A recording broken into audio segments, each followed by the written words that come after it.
Hello everyone, I'm Saket Bajpayee, Director of Prayas Physics Classes, Dehradun. Welcome students, welcome to the fourth lecture of Moving Charges and Magnetism. Basically बच्चों इस lecture में हम लोग पढ़ने वाले हैं about Ampere's law और जानेंगे कि ये सोलेनॉइड और टोरॉइड क्या होते हैं. क्लियर है? तो चलिए सबसे पहले हम लोग शुरुआत करते हैं एम्पियर्स लॉ से. आपको याद होगा बच्चों, आपने इलेक्ट्रोस्टैटिक्स में पढ़ा था गॉसेस लॉ, है ना. उसके पहले आपने पढ़ा था कूलम्स लॉ. तो कूलम्स लॉ से तो हम लोग क्या निकालते थे? इलेक्ट्रिक फील्ड निकालते थे. तो फिर गॉसेस लॉ की जरूरत क्यों पड़ी? गॉसेस लॉ एक्चुअली हमारे को हेल्प करता था, सिमेट्रिक केसेस में काफी ज्यादा हेल्प कर देता था, है ना. उस केस में क्या होता था कि हम लोग बड़े आराम से जो है इलेक्ट्रिक फील्ड की वैल्यू निकाल पाते थे. तो वैसा ही कुछ यहां पर भी होता है. हम लोगों ने ऑलरेडी बायोट-सावर्ट लॉ पढ़ रखा है, लेकिन एक नया लॉ है जिसका नाम है एम्पियर्स लॉ, जो कि हमारे को उसी तरीके से हेल्प करेगा बच्चों जिस तरीके से गॉसेस लॉ हेल्प करता था.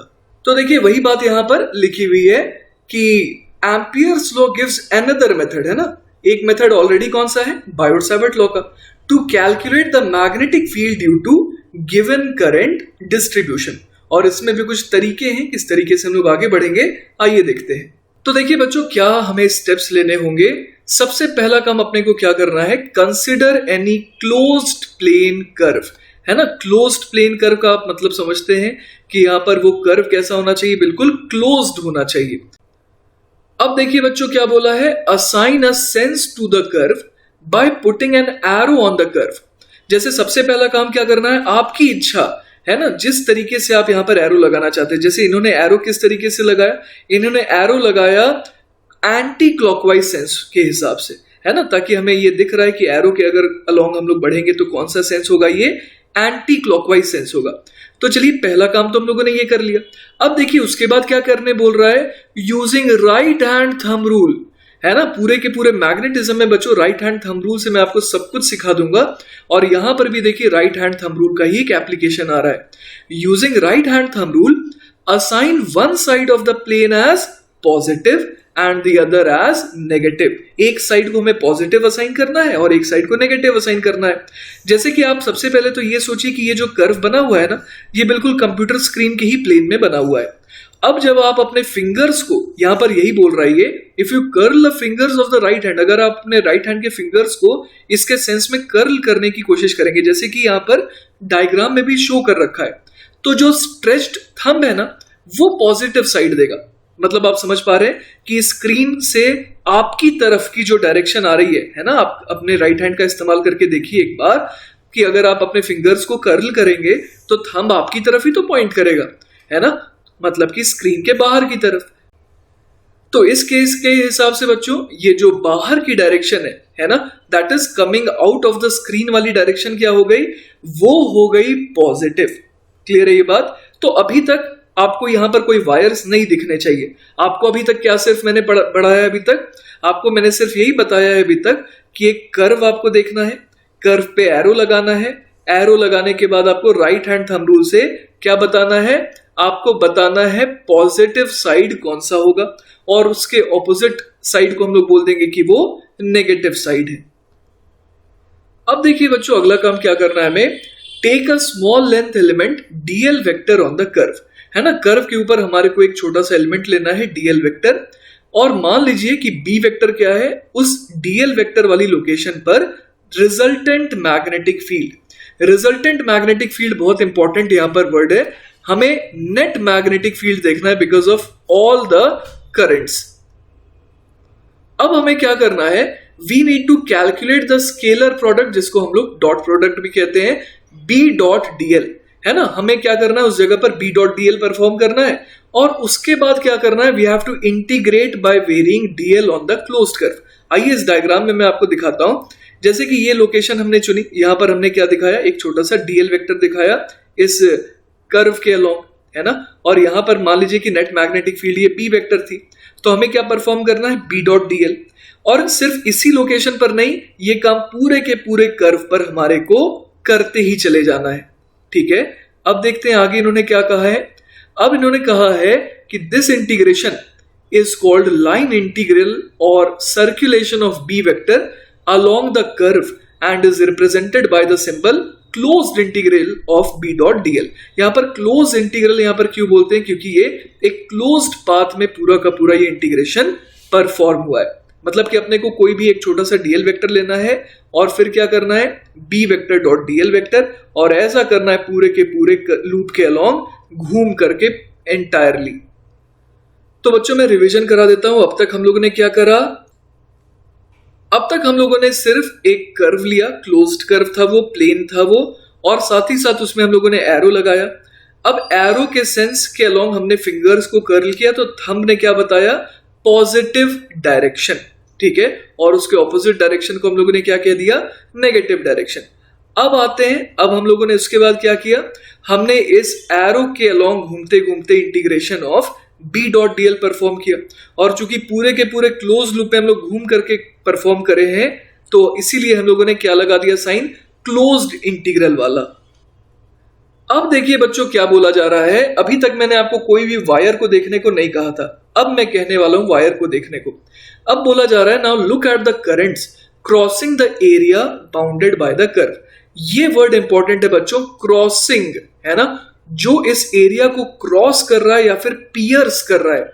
जैसे कि आप सुई में जब धागा पिरोते हैं, है ना, सुई होता है ना, तो उसमें धागे को पिरोना होता है, तो बेसिकली वो क्या करता है, वो पियर्स करता है उस नीडल को। क्लियर है ये बात। तो उसी तरीके से हमें ऐसा करंट देखना है जो क्रॉस कर रहा है एरिया को, या फिर जो पियर्सिंग करंट है। क्लियर है ये बात। A current directed towards the positive side of the plane area is taken as positive, है ना, जिस डायरेक्शन को हम लोगों ने पॉजिटिव कहा, उसी डायरेक्शन में जो करंट पियर्स कर रही है उसको हम लोग क्या कहेंगे, पॉजिटिव। और उसी तरीके से and the current directed towards the negative side is taken as negative. आइए इसका एग्जांपल भी हम लोग देख सकते हैं। आपने देखा होगा बच्चों ये वाला डायग्राम है ना, इसमें हम लोगों ने क्या करा था, बाहर की तरफ डायरेक्टेड, बाहर की तरफ एक्चुअली हम लोगों ने डायरेक्शन कैसी चुनी थी, पॉजिटिव, क्योंकि राइट हैंड थंब रूल से हम लोगों ने ऐसा पाया। अब देखिए यहां पर दो करंट थे बच्चों, एक I1 और एक I2 करंट कैरी करने वाला, लेकिन हम लोगों ने जो करंट किस डायरेक्शन में था, same as the direction of positive for the loop, उसको हम लोगों ने प्लस I1 कह दिया और दूसरे को क्या कह दिया, माइनस I2, क्योंकि उसकी डायरेक्शन क्या थी, ऑपोजिट, मतलब वो दूसरे तरीके से इस लूप को पियर्स कर रहा था। तो बच्चों इतनी सारी जानकारी हासिल कर लेने के बाद अब हम लोग इस स्थिति में आ गए हैं कि हम लोग एम्पियर्स लॉ को समझ पाए। तो देखिए एम्पियर्स लॉ क्या स्टेट करता है, Ampere's law then states the circulation closed integral of B dot dl of the resultant magnetic field, है ना, ये सारे के सारे वायर्स के कारण, सारे के सारे करंट्स के कारण रिजल्टेंट मैग्नेटिक फील्ड है। The circulation integral B dot dl of the resultant magnetic field along a closed plane curve is equal to mu naught times the total current crossing the area bounded by the closed curve, provided the electric field inside the loop remains constant. मैं चाहता हूं कि फिलहाल आप इस line पे ज्यादा ध्यान ना दें। ये जो है ये एक्चुअली हम लोग इसके बारे में पढ़ेंगे इलेक्ट्रोमैग्नेटिक वेव्स चैप्टर में, है ना। तो ये जो टर्म है, provided the electric field inside the loop remains constant, इसको आप ध्यान में रखिए, लेकिन अभी उस पर फोकस मत करिए, ये सही समय पे आपको मैं रियलाइज करवाऊंगा। अभी आपको क्या ध्यान रखना है कि ये जो integral of B dot dl हम लोगों ने परफॉर्म किया, वो किसके बराबर आएगा, mu naught times the total current crossing the area bounded by the closed curve. Clear है ये बात। तो मतलब integral of B dot dl बराबर कितना आ गया, म्यू नॉट इंटू आई, और ये आई कौन सा होगा, जो कि एनक्लोज्ड है। आइए उसका एग्जांपल मैं आपको दिखाता हूं। जैसे कि बच्चों मान लीजिए अपने को ये अरेंजमेंट दिया था, है ना, अब हम लोगों ने क्या करा, हम लोगों ने अपने हिसाब से, आपकी इच्छा है, आपने क्या किया, एरो इस तरीके से बनाया, तो हम लोगों ने क्या समझा कि अच्छा कि अगर ऐसा सेंस दे दिया हम लोगों ने इस लूप को, तो हम लोग फिंगर्स को कर्ल करेंगे राइट हैंड के, तो थंब जो है बाहर की तरफ पॉइंट करेगा। तो बाहर की तरफ कौन सा करंट है इनमें से, I1, I2 और I3, है ना, बेसिकली I1 और I3 ये बाहर की तरफ है। तो क्या हमें I1 और I3 दोनों चुनना चाहिए, बिल्कुल भी नहीं, हमें सिर्फ I1 चुनना चाहिए। क्यों, क्योंकि only the currents encircled by the loop are used in Ampere's law. ये जो B वेक्टर है, बहुत ध्यान से मेरी ये बात सुनिएगा, इस पर मैंने कई सवाल देखे हैं। ये जो B वेक्टर है प्यारे बच्चों, ये I1, I2 और I3 तीनों की वजह से है। क्लियर है ये बात। बी वेक्टर किनकी वजह से है? I1, I2 और I3 तीनों की वजह से। लेकिन जब हम लोग integral of B dot D l बराबर म्यू नॉट इंटू आई लिखते हैं तो यहां पर आई कौन सा लेते हैं? वही लेते हैं जो इस लूप के अंदर है ना, मतलब I1 और I2 को ही लेंगे। उसके अलावा अगर यहां पर हम लोग देखना चाहें तो integral of B dot D l vector हम लोग क्या लिख देंगे? Mu naught into I enclosed, है ना, और ये किसके बराबर आ जाएगा? ये बराबर आ जाएगा म्यू नॉट मल्टीप्लाइड बाय, आपको मैंने बताया था कि जो पॉजिटिव डायरेक्शन में करंट होगी उसे हम लोग प्लस में लेंगे और जो नेगेटिव डायरेक्शन में करंट होगी उसे नेगेटिव में लेंगे। तो यहां पर I1 तो पॉजिटिव के अलॉन्ग है तो ये I1 लिख देंगे, लेकिन I2 जो है वो अंदर की तरफ है और हमने बाहर की तरफ को पॉजिटिव माना है तो यहां पर क्या लिखेंगे? माइनस I2, है ना, और I3 को तो हम लोग देखेंगे ही नहीं, क्यों? क्योंकि वो तो इस लूप के बाहर है। तो बेसिकली हमारे लिए integral of B dot D l बराबर कितना आ गया? Mu naught into I1 minus I2। बिल्कुल भी मत घबराइएगा, अभी के लिए इतना समझिए, आगे मैं आपको सब कुछ बताऊंगा कि कैसे इसके ऊपर सवाल देखते हैं, सवाल करते हैं और कैसे चुनते हैं सवालों को कि इसमें एम्पियर्स लॉ लगाना चाहिए और किसमें नहीं लगाना चाहिए। पर आपको क्या अभी तक ये बात समझ में आई जो मैंने बताया है? अगर वो समझ में आई है तो वो मोर देन सफिशिएंट है ना। अगर आपको ये लिखना आ गया मतलब आप अभी तक सही जा रहे हैं। अब बच्चों आपको एक बात मैं याद दिला दूं कि अगर आप इलेक्ट्रिक फील्ड लेते हैं ना, इलेक्ट्रिक फील्ड के अलॉन्ग अगर आप इस तरीके से क्या करते कि कोई सर्कुलर रास्ता चुनते और मान लीजिए यहां पर इस तरीके से इलेक्ट्रिक फील्ड होती, तो अगर आप integral of E dot D L करते, है ना, और अगर आप उसको उस चार्ज से भी मल्टीप्लाई करते जिसको आप घुमा करके मान लीजिए कि यहां पर ला रहे हैं, तो क्या आता? जवाब जीरो आता, क्योंकि इलेक्ट्रिक फील्ड कैसी फील्ड होती है? कंजर्वेटिव, है ना, और उस केस में राउंड ट्रिप में वर्क डन कितना आता है? जीरो। लेकिन यही बहुत बड़ा फर्क है किसमें? मैग्नेटिक, एक स्टैटिक मैग्नेटिक फील्ड में और इलेक्ट्रोस्टैटिक फील्ड में, है ना, ये बहुत बड़ा डिफरेंस है दोनों में। आपको याद होगा कि इलेक्ट्रोस्टैटिक फील्ड कभी भी क्लोज्ड लूप नहीं बनाती है और मैग्नेटिक फील्ड हमेशा क्लोज्ड लूप बनाती है। तो देखिए वही बात यहां पर लिखी है, a fundamental property of static magnetic field is that unlike an electrostatic field it is not conservative. ये कंजर्वेटिव नहीं है। A conservative field is one that does the same amount of work on a particle moving between two different points regardless of the path chosen, है ना, independent of path उसमें work done आता है, हम लोगों ने देख रखा है ये तो। लेकिन मैग्नेटिक फील्ड्स में ऐसी कोई प्रॉपर्टी नहीं होती है। अब थोड़ा हिस्ट्री के बारे में देखें कि आखिर ये जो लॉ है ये किन्होंने दिया। This law which can be derived from Biot Savart law has traditionally been credited to Andre Marie Ampere 1775 से जो 1836 तक रहे थे, for whom the SI unit of current is named, है ना, उन्हीं के ऊपर SI यूनिट ऑफ करंट भी नेम्ड है। लेकिन क्या हुआ आगे? However, the law actually was advanced, है ना। इसका एक और वर्जन बच्चों हम लोग देखेंगे इन इलेक्ट्रोमैग्नेटिक वेव्स चैप्टर। उसमें हम लोग देखेंगे कि ये जो लॉ है ये सिर्फ इतना छोटा सा नहीं है, इसमें एक और टर्म ऐड होता है। चलिए उसके बारे में हम लोग आगे चर्चा करेंगे। The law actually was advanced by English physicist James clerk Maxwell. आपने मैक्सवेल साहब का तो नाम सुना ही होगा, वो भी आएंगे पिक्चर में। चलिए तो हम लोग अब देखते हैं एम्पियर्स लॉ के एप्लीकेशंस, है ना, और जिसमें सबसे पहला एप्लीकेशन हम लोग देखेंगे कि हम लोग निकालेंगे magnetic field outside a long straight wire with current, है ना। तो मैंने यहां पर एक इन्फिनिटली लॉन्ग वायर शो कर रखा है जिसमें कि करंट जा रहा है आई, और इसी को हम लोग व्यू कर रहे हैं ऊपर से, है ना। तो अगर ऊपर से व्यू करेंगे तो यहां पर मैंने दूसरा डायग्राम दिखा दिया है। आपको ऐसा लगेगा कि स्क्रीन से बाहर निकलती हुई करंट आपकी तरफ आ रही है। अब मेरे को ये पता लगाना है कि ये जो पी पॉइंट है ना, यहां पर मैग्नेटिक फील्ड कितनी होगी, ये मुझे पता लगाना है। तो देखिए यहां पर हम लोग क्या ही कर सकते हैं, यहां पर हम लोग सिमेट्री का इस्तेमाल कर सकते हैं। हमें पता है कि यहां पर ये इन्फिनिटली लॉन्ग स्ट्रेट वायर है। अब किसी भी डी डिस्टेंस पर जाएंगे तो वो इस वायर के रिस्पेक्ट में तो सिमेट्रिक रहेगा ना। तो हम लोग ये समझ पा रहे हैं कि जो मैग्नेटिक फील्ड किसी भी डी डिस्टेंस पर राइट में आ रही है वही मैग्नेटिक फील्ड का मैग्नीट्यूड, अगर हम लोग इस वायर से लेफ्ट साइड में डी डिस्टेंस पर जाएंगे या आगे जाएंगे या पीछे जाएंगे या कहीं पर भी जाएंगे तो वहां पर वही आना चाहिए। तो वही यहां पर एक सर्कल मैंने ड्रॉ कर रखा है जिसका रेडियस है डी। अब मुझे ये पक्की बात पता है कि किसी भी पॉइंट पर अगर मैं ले लूं तो वहां पर मैग्नेटिक फील्ड का मैग्नीट्यूड क्या रहना है, बिल्कुल सेम रहना है। अब मैं एक काम करूंगा, मैंने क्या सीखा था, मैंने ये सीखा था कि सबसे पहले हम लोग एक लूप बनाते हैं।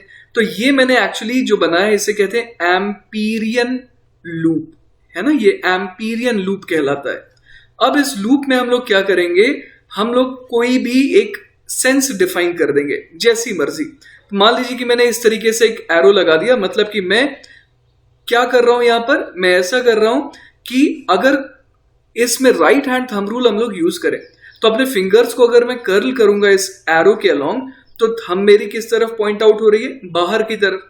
तो मतलब मैंने बाहर की डायरेक्शन को क्या मान लिया, पॉजिटिव मान लिया। इससे ये मेरे को हो गया कि जो यहां पर करंट आई है वो पॉजिटिव हो जाएगी। क्लियर है ये बात। तो मैंने एम्पीरियन लूप बनाया, उस पर एक एरो भी डिसाइड कर दिया है ना। अब एरो डिसाइड कर दिया तो उससे पॉजिटिव डायरेक्शन डिफाइन हो गई। अब मुझे क्या करना होगा, अब मुझे क्या करना होगा, यहां पर इस एरो के अलोंग मुझे बढ़ते जाना है और मुझे छोटा सा डीएल लेना है और यहां पर बी डॉट डीएल परफॉर्म करना है। और यही काम मुझे घूमते घूमते करते करते करते करते पूरे के पूरे लूप में यही काम मिला करके करना है। और एंड में मुझे क्या फॉर्मूला लगाना है, integration of B vector dot DL vector is equal to mu naught into I, है ना। यहां पर आई जो है वो पॉजिटिव ही रहेगा क्योंकि जिस डायरेक्शन में मैंने पॉजिटिव डिफाइन करा है उसी डायरेक्शन में करंट भी पियर्स करती हुई जा रही है इस लूप को। अब चलिए ये सोचते हैं कि लेफ्ट हैंड साइड क्या आ जाएगा। अब हमें मैग्नेटिक फील्ड की प्रॉपर्टी पता है कि वो क्लोज लूप बनाती है ना, क्लोज लूप बनाती है। और क्या होता है, और हम लोग देख पा रहे हैं कि इस पूरे के पूरे सर्कल में हर पॉइंट पर मैग्नेटिक फील्ड का मैग्नीट्यूड सेम रहना चाहिए। तो अब जो मैंने यहां पर डीएल वेक्टर चुना है ना, अब मैग्नेटिक फील्ड जो है या तो इस डीएल वेक्टर के पैरेलल हो सकती है या फिर एंटी पैरेलल हो सकती है। तो मान लीजिए मैंने यहां पर आर्बिट्ररली ये सोच लिया कि मैग्नेटिक फील्ड जो है वो लेटर से कि जैसे यहां पर जो डीएल वेक्टर की डायरेक्शन है उसके पैरेलल है ना, मैंने आर्बिट्ररली ये असाइन कर दिया। तो अब देखिए यहां पर क्या हो जाएगा, लेटर से कि मैग्नेटिक फील्ड यहां पर इस तरीके से है ना, बी वेक्टर। तो अब मैं क्या करूंगा, बी डॉट डीएल करूंगा इस जगह। अगर बी डॉट डीएल करूंगा तो क्या आ जाएगा, बी इंटू डीएल और साथ में लगेगा closed integration, this will be equal to mu naught into I. अब देखिए मजेदार चीज क्या है, बी जो है वो तो मैग्नीट्यूड वाइज क्या है, कांस्टेंट है। और हर जगह हम लोग देख पा रहे हैं कि बी और डीएल के बीच में एंगल कितना रहेगा, जीरो रहेगा जैसा मैंने माना है। तो बी बाहर आ जाएगा और यहां पर बन जाएगा summation of dl, this is equal to mu naught into I. अब मुझे ये दिख रहा है कि अगर मैं सारे ऐसे छोटे छोटे डीएल एलिमेंट्स को ऐड करता जाऊं तो मिलकर के वो कितना आ जाएगा, 2 पाई डी आ जाएगा, है ना। तो यहां पर मैं लिख देता हूं b multiplied by 2 pi into D, है ना। यहां पर मैंने d चुना था, रेडियस को मैंने d कहा था, तो ये आ गया म्यू नॉट इंटू आई। तो यहां से देखिए क्या आ गया मेरे पास, यहां से b की वैल्यू आ गई मेरे पास mu naught I upon 2 pi D. और आपको याद होगा कि हम लोगों ने पहले ये डेराइव ऑलरेडी कर रखा है कि b की वैल्यू क्या आती है एक इनफाइनाइटली लॉन्ग वायर के लिए, mu naught I upon 2 pi d, where d is the radial distance of that point जहां पर हम लोग फील्ड निकालना चाहते हैं।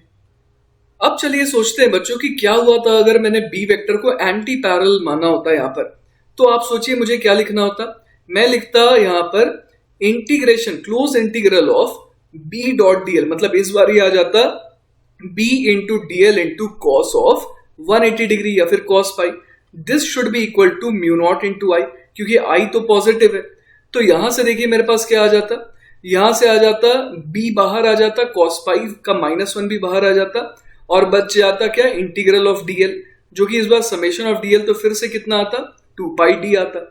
This should be equal to mu naught into I. तो यहां से b कितना आ जाता, minus mu naught I divided by कितने से डिवाइड कर दें, 2 पाई डी। तो यहां से भी देखिए आंसर सेम आ रहा है, लेकिन यहां पर b के साथ माइनस साइन क्यों लग रहा है, क्योंकि ये माइनस साइन हमें बताना चाह रहा है कि जो हम लोगों ने b वेक्टर की डायरेक्शन चुनी है वो सही नहीं है, उसको माइनस साइन लगाना पड़ेगा। मतलब कि जो आपने b वेक्टर चुना उसके ऑपोजिट डायरेक्शन में एक्चुअली में b वेक्टर आना चाहिए। क्लियर है ये बात। तो फर्क नहीं पड़ता कि आप b वेक्टर पैरेलल ले रहे हैं या फिर एंटी पैरेलल ले रहे हैं, वो ऑटोमेटिकली एडजस्ट होकर आपको आंसर में आ जाएगा। क्लियर है ये बात। चलिए बच्चों, तो नेक्स्ट सवाल देखते हैं। अगला सवाल है, consider a coaxial cable which consists of an inner wire of radius small a surrounded by an outer shell of inner and outer radii b and c respectively. The inner wire carries an electric current I0 and the outer shell carries an equal current in opposite direction. Find the magnetic field at a distance x from the axis where, पहले case में है x less than a, फिर x less than c greater than b, x less than b greater than a, और आखिरी में है x is greater than c. And what do we have to assume? We have to assume that the current density is uniform in the inner wire and also uniform in the outer shell. तो चलिए सोचते हैं कि पहले इसका diagram कैसा होगा. तो देखिए ये मैंने बनाया है वो डायग्राम जिसमें कि मैंने दिखाया है कि इनर रेडियस a है और उसके बाद जो आउटर शेल है ना, वो कहां से स्टार्ट हो रहा है, b से, और कहां पर एंड हो रहा है, c पर, है ना. ये उसका एक्चुअली क्रॉस सेक्शन मैंने दिखा है. इसके अलावा सवाल में देखिए अपने से क्या बोला गया है. अपने से बोला गया है कि the inner wire carries an electric current I naught and the outer shell carries an equal current in the opposite direction, है ना. तो हम लोग एक काम करते हैं, यहां पर मान लीजिए कि ये जो इनर है ना, इनर जो रेडियस ए वाला रीजन है, इसमें हम लोग एक काम करते हैं, मान लेते हैं यहां पर कि करंट कितना है इसमें करंट मान लेते हैं कि आई नॉट है अंदर की तरफ.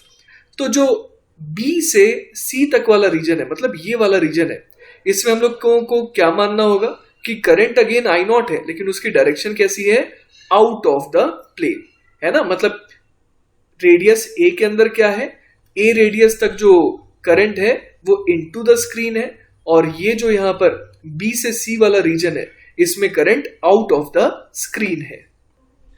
तो चलिए बच्चों, अब हम लोग पहला पार्ट अटेम्प्ट करते हैं जिसमें x is less than a. पहले पार्ट में देखिए हमें क्या लेना है, हमें x लेना है लेस देन a, है ना. मतलब कि मैंने यहां पर रेडियस ड्रॉ कर रखा है और ये शो कर रखा है कि ये a से छोटा है. तो ये जो ग्रीन कलर से मैंने यहां पर एक पेरिफेरी बनाई है, बेसिकली ये क्या कहलाएगी, ये कहलाएगी एम्पीरियन लूप, है ना.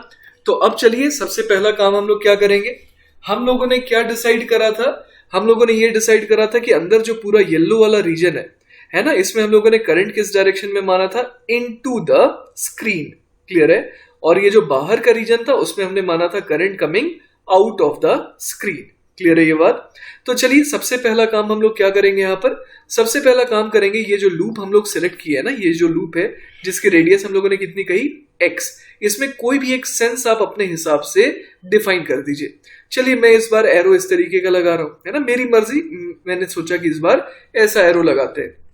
तो अब मुझे क्या परफॉर्म करना है, मुझे परफॉर्म करना है close integral of b dot dl along this loop and this should be equal to mu naught into I enclosed, clear है ये बात.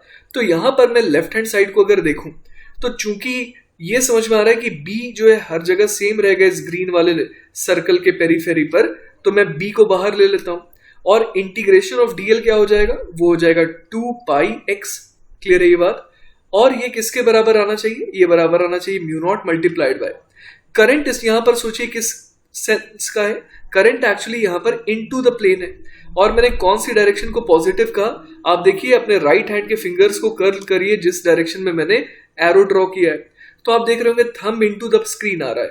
तो इसका मतलब मैंने एक तरीके से क्या करा कि इनटू द स्क्रीन वाले करंट को पॉजिटिव कहा, और लकीली यहां पर कैसा करंट है, इनटू द स्क्रीन ही है. तो मैं यहां पर सिंपली क्या निकाल लूंगा, करंट का मैग्नीट्यूड, है ना. तो आई एनक्लोज्ड यहां पर हम लोगों को निकालना पड़ेगा. आई एनक्लोज्ड कैसे निकाले, तो यूनिटरी मेथड से, क्योंकि यूनिफॉर्मली डिस्ट्रीब्यूटेड है ना करंट.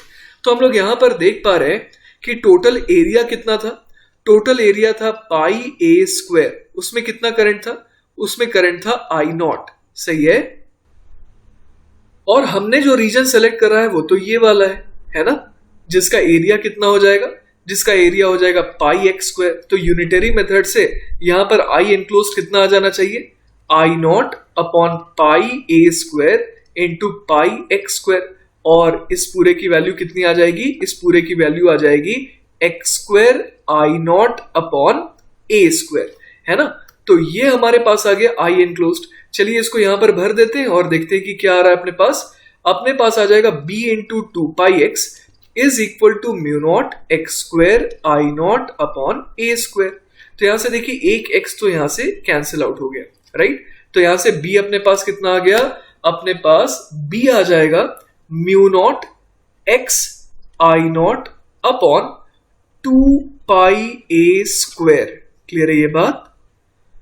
तो बच्चों ये हो गया हमारे पहले पार्ट का जवाब, है ना। और मैग्नेटिक फील्ड की डायरेक्शन हम लोग कैसे समझ पा रहे हैं, कैसी होगी। मैग्नेटिक फील्ड की डायरेक्शन, है ना, जो तरीका हम लोगों ने चुना, यहाँ पर हम लोगों ने क्या माना था, यहाँ पर हम लोगों ने यही तो माना क्योंकि हमने बी डॉट डीएल को यहाँ पर पॉजिटिव रखा। इसका मतलब एक तरीके से हमने ये माना कि जो बी वेक्टर है वो हर जगह कैसा है, डीएल वेक्टर के अलोंग ही है ना। मतलब कि यहाँ पर जो मैग्नेटिक फील्ड है वो किस तरीके से आ रही, कहीं पर भी अगर हम लोग देखें तो डीएल वेक्टर के अलोंग आ रही है। क्लियर है ये बात। तो वैसे भी हम लोग देख सकते हैं कि अगर करंट यहां पर कैसी है, इनटू द स्क्रीन है, तो हम लोग राइट हैंड थंब रूल से एक्सपेक्ट कर सकते हैं कि यहां पर जो मैग्नेटिक फील्ड लाइन बनेगी यहां पर वो कैसी बनेगी, वो बनेगी उसमें एरो कैसा आएगा, उसमें एरो जो है क्लॉकवाइज सेंस का आना चाहिए। चलिए बच्चों, तो अब आ जाते हैं हम लोग सेकेंड पार्ट में, जिसमें बोला गया है कि x तो क्या है, ग्रेटर देन b है ना, लेकिन c से छोटा है। तो यही मैंने यहां पर x जो है कहां दिखा दिया, b और c के बीच में। तो अब मैंने यहां पर देखी क्या बना दिया, अगेन एम्पीरियन लूप, है ना। अब हम लोग क्या करेंगे, अब हम लोग यहां पर परफॉर्म करेंगे closed integral of b dot dl, और उसको बराबर किसके कर देंगे, mu naught into I enclosed के, है ना। तो चलिए इस लूप को पहले बाहर निकालते हैं। सबसे पहले एक काम करते हैं, कोई एक सेंस असाइन करते हैं इसे। मान लीजिए हम लोगों ने इस तरीके का सेंस असाइन किया इसे। अब देखिए यहां पर इसकी रेडियस कितनी है, इसकी रेडियस x है। अब मैं मान लेता हूं यहां पर कि b वेक्टर जो है वो कैसा है, dl के अलोंग है ना। ये मैंने अज्यूम किया। अब अगर नहीं होगा तो आप जानते हैं कि वो नेगेटिव साइन में आ जाएगा, मतलब ऑपोजिट आ जाएगा। तो अब मैं क्या कर रहा हूं, अब मैं closed integral of b dot dl perform करने वाला हूं। तो मैं यहां पर क्या लिख दूंगा, close integral of b dot dl, this should be equal to mu naught into I enclosed, है ना। तो यहां से मेरे पास क्या आ जाएगा, यहां से सिमेट्री से हम लोग कह सकते हैं कि मैग्नेटिक फील्ड हर जगह कांस्टेंट रहेगी मैग्नीट्यूड वाइज इस पूरे के पूरे ऑरेंज कलर के सरकमफेरेंस या फिर एम्पीरियन लूप में। तो b को बाहर निकाल देते हैं, है ना। तो फिर अंदर क्या बच जाएगा, इंटीग्रेशन ऑफ dl, जो कि हो जाएगा 2 पाई x, और ये किसके बराबर आना चाहिए, mu naught into I enclosed. अब देखिए यहां पर जो करंट है वो कैसा है, वो करंट है अंदर की तरफ, है ना। ये देखिए आई नॉट है और वो इनटू द प्लेन है, इनटू द स्क्रीन है। तो उसे तो मैं लिख दूंगा पॉजिटिव आई नॉट। लेकिन इतने से रीजन में, ये जो एक्चुअल में रीजन है, इसमें करंट कैसा होगा, इसमें करंट होगा आउट ऑफ द स्क्रीन। तो हमें वो यूनिटरी मेथड से निकालना पड़ेगा पहले, है ना। और उसको यहां पर क्या करना होगा, सबट्रैक्ट करना होगा। क्यों, क्योंकि इसकी डायरेक्शन क्या है, ऑपोजिट है ना, नेगेटिव डायरेक्शन हो गई। तो चलिए पहले यहां पर यूनिटरी मेथड से ये जो करंट यहां पर है उसको निकालते हैं। तो देखिए हम लोग जानते हैं कि ये पूरा का पूरा एरिया कितना है, बाहर वाला, वो है pi into c square minus b square. और इसमें करंट कितना है, इसमें करंट है एक्चुअली आई नॉट। अब हम लोग जो एरिया देख रहे हैं वो कितना है, वो है pi x square minus b square, है ना। तो इसमें करंट कितना होना चाहिए यूनिटरी मेथड से, I naught upon c square minus b square into x square minus b square. इतना करंट तो होना चाहिए ना। तो यही करंट हमारे को समझ में आ रहा है कि यहां पर भरना होगा।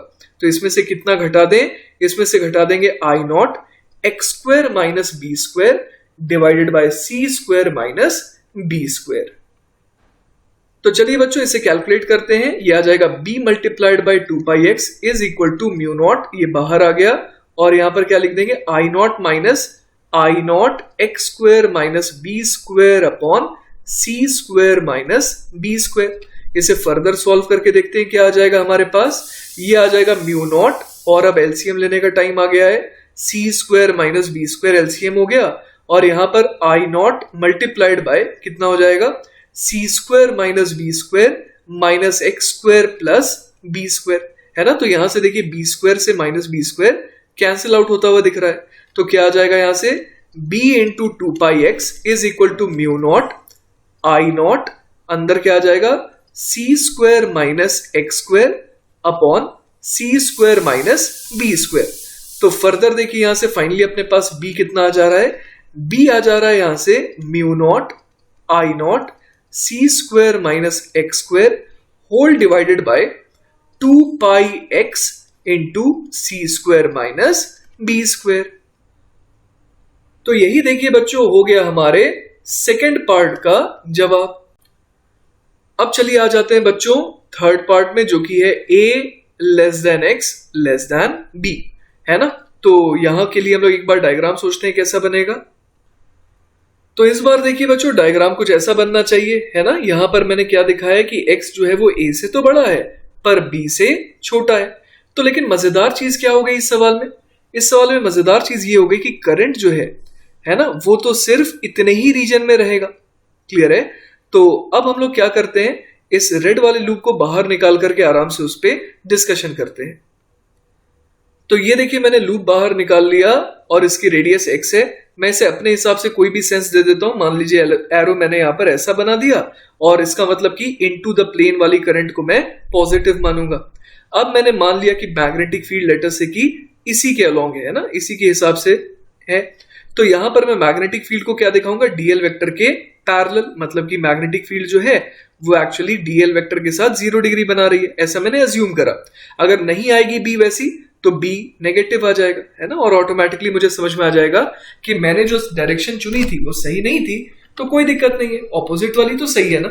तो चलिए अब यहां पर हम लोग क्या लिखेंगे, हम लोग यहाँ पर एम्पियर्स लॉ लगा देते हैं और हम लोग उसके हिसाब से क्या लिख सकते हैं, integral of B dot dl, जो कि कितना आ जाएगा, बी मल्टीप्लाइड बाय 2πx, है ना, क्योंकि जो पेरीमीटर है वो तो 2πx ही है।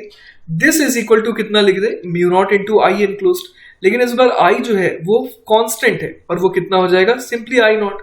तो यहां से बी अपने पास बड़े आसानी से कितना आ गया, mu naught I naught upon 2πx। इसका मतलब जो मैग्नेटिक फील्ड की हम लोगों ने डायरेक्शन चुनी थी ना, वो बिल्कुल सही चुनी थी और वही हमारा सही जवाब भी है।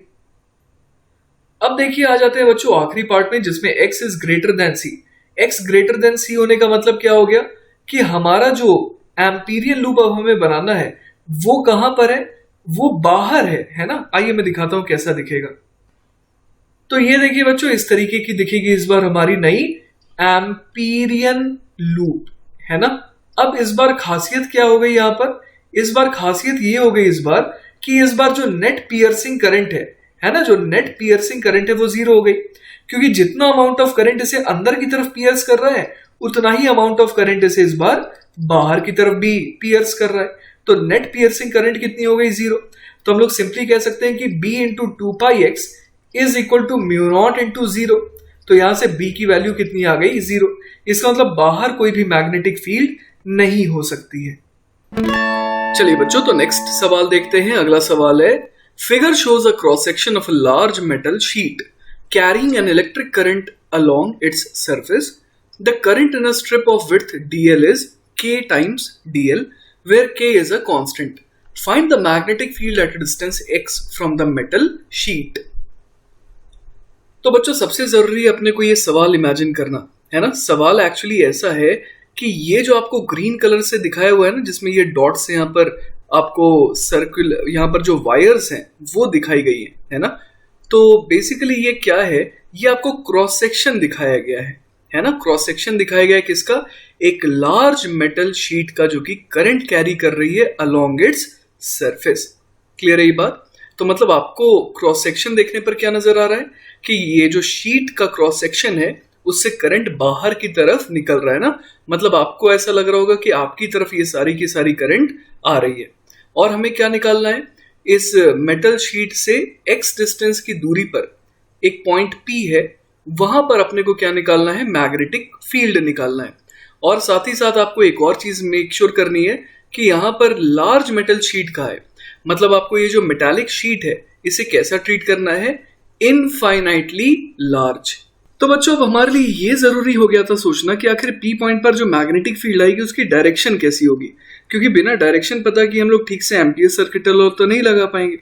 तो मैंने ये सोचने के लिए क्या किया, मैं किसी थीटा एंगल पर गया, किससे, P से मैंने एक्चुअली एक परपेंडिकुलर ड्रॉप किया और उस परपेंडिकुलर से मैं थीटा एंगल पर गया इस डायरेक्शन में, और वहां से मैं क्या किया, मैं और छोटा सा एंगल डी थीटा और चला गया।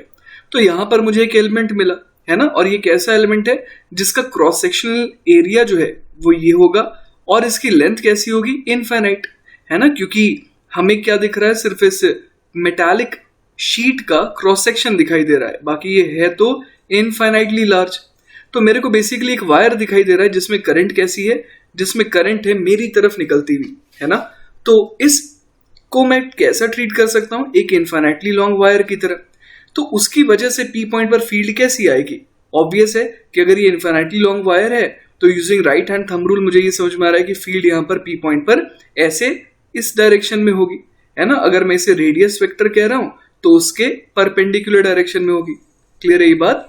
तो अगर मैं और अच्छे से देखना चाहूं तो मैंने अगर इस एंगल को थीटा का है तो ये एंगल बेसिकली कितना हो गया, ये एंगल भी थीटा हो गया।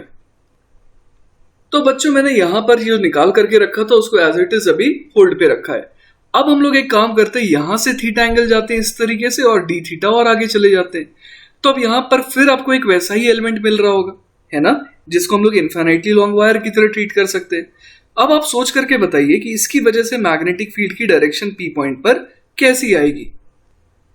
ये जो ब्लू वेक्टर मैंने बनाया है इसके अलॉन्ग आनी चाहिए ना, सच दैट कि ये 90 डिग्री हो जाए। समझ पा रहे हैं आप बात? तो ऐसा मैंने क्यों कहा, सेम वही लॉजिक जो मैंने अभी अभी दिया था। तो उस लॉजिक के हिसाब से आप समझ पा रहे होंगे कि यहां पर मैग्नेटिक फील्ड है ना, उसका मैग्नीट्यूड ऑरेंज वाले वेक्टर के बराबर आएगा। अगर इसे मैं डीबी कह रहा हूं तो ये भी मैग्नीट्यूड वाइज डीबी ही हो जाएगा। और अगर ये एंगल थीटा है तो ये एंगल कितना हो गया, ये भी एंगल थीटा हो गया। अब बेसिकली पी पॉइंट पर अपने को लेफ्ट में एक एलिमेंट मिला था और राइट में एक एलिमेंट मिला था, उसकी वजह से हमने पी पॉइंट पर मैग्नेटिक फील्ड देखी। तो कैसी आ रही थी इन दोनों एलिमेंट के कारण? आप देख पा रहे हैं कि दोनों चूंकि इक्वल मैग्नीट्यूड के हैं तो रिजल्टेंट इनका किस डायरेक्शन में आएगा?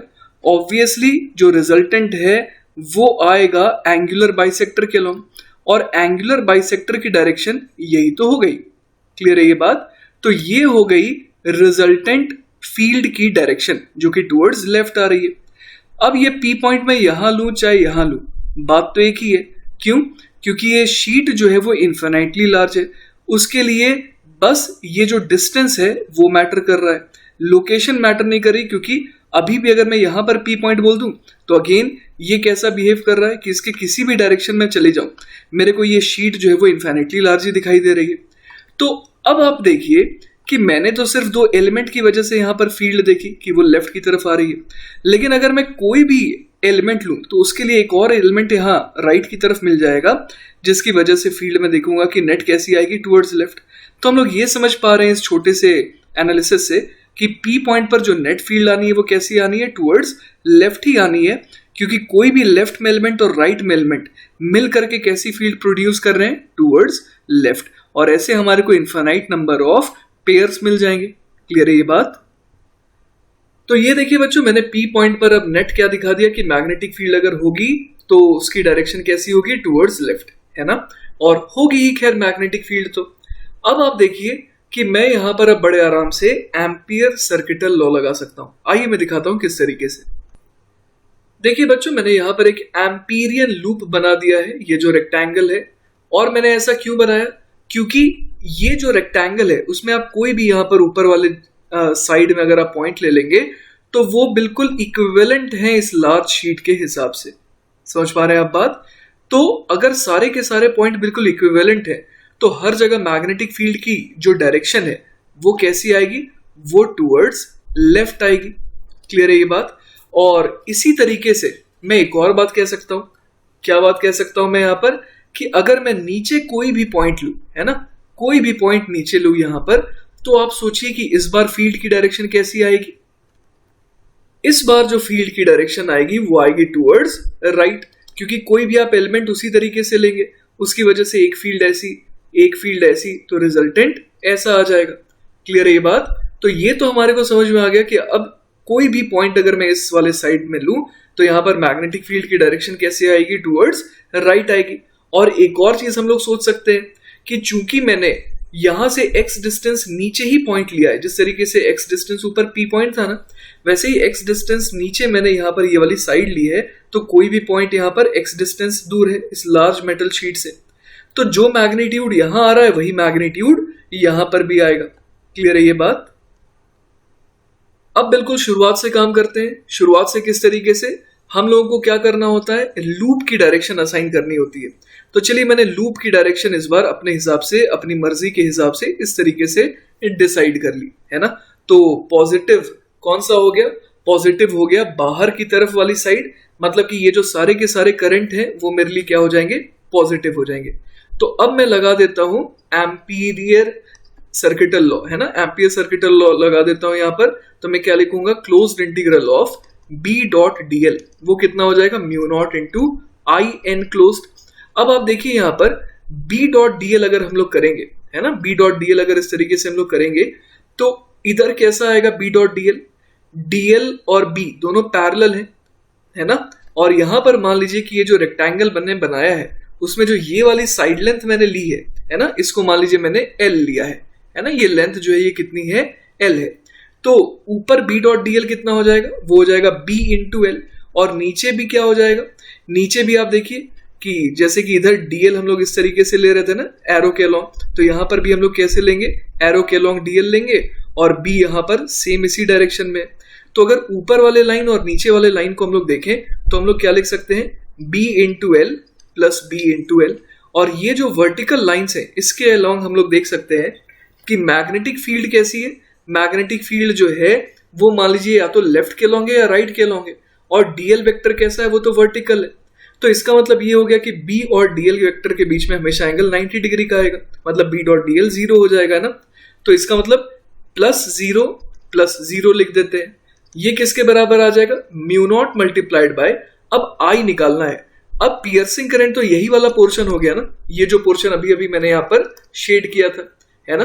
तो अब अपने को ये वाला करंट निकालना है। तो हमारे को सवाल में क्या दिया हुआ था, हमारे को सवाल में दिया हुआ था कि the current in a strip of width DL is के डीएल। तो अपने को ये समझ में आ रहा है कि अगर डीएल है ना, डीएल में के डीएल करंट है तो एल में कितना करंट होगा, के इंटू एल। क्लियर है ये बात। तो यहां से देखिए अपने पास क्या आ जाएगा, twice of B L is equal to mu naught into K L. तो यहां से बी कितना आ गया, बी हमारे पास देखिए आ गया, एल से एल कैंसिल आउट हो गया और ये आ गया म्यू नॉट के बाई टू, है ना। तो हमारा आंसर बड़ा ही मजेदार आया है। आप देख सकते हैं कि यहां पर जो बी है वो किसके इंडिपेंडेंट आ रहा है, आइए मैं डायग्राम में दिखाता हूं। यहां पर ये जो एक्स है उससे इंडिपेंडेंट आ रहा है, मतलब ये जो पी पॉइंट है ये इस लार्ज शीट से कितना दूर है वो मैटर कर ही नहीं रहा। क्लियर है ये बात। तो ये एक इंपॉर्टेंट रिजल्ट है कि दिस इज इंडिपेंडेंट, है ना, इंडिपेंडेंट ऑफ एक्स। तो चलिए बच्चों नेक्स्ट सवाल देखते हैं। अगला सवाल है, a long cylindrical conductor of radius capital R carries a current I as shown. The current density J varies across the cross section as J is equal to KR square, where K is a constant. Find an expression for the magnetic field B at a distance small r, which is less than capital R from the axis. तो हम लोग यहाँ पर देख पा रहे हैं कि एक लॉन्ग सिलिंड्रिकल कंडक्टर है जिसका रेडियस कैपिटल आर है और जो ओवरऑल कितना करंट कैरी कर रहा है, आई कैरी कर रहा है ना। अब लेकिन यहाँ पर जो करंट डेंसिटी है वो रेडियस के हिसाब से वेरी कर रही है, मतलब कि अलग अलग रेडियस पर करंट डेंसिटी अलग अलग है। और एग्जैक्ट फंक्शन क्या है, जे जो है वो के आर स्क्वायर है ना, वेयर के इज अ कांस्टेंट।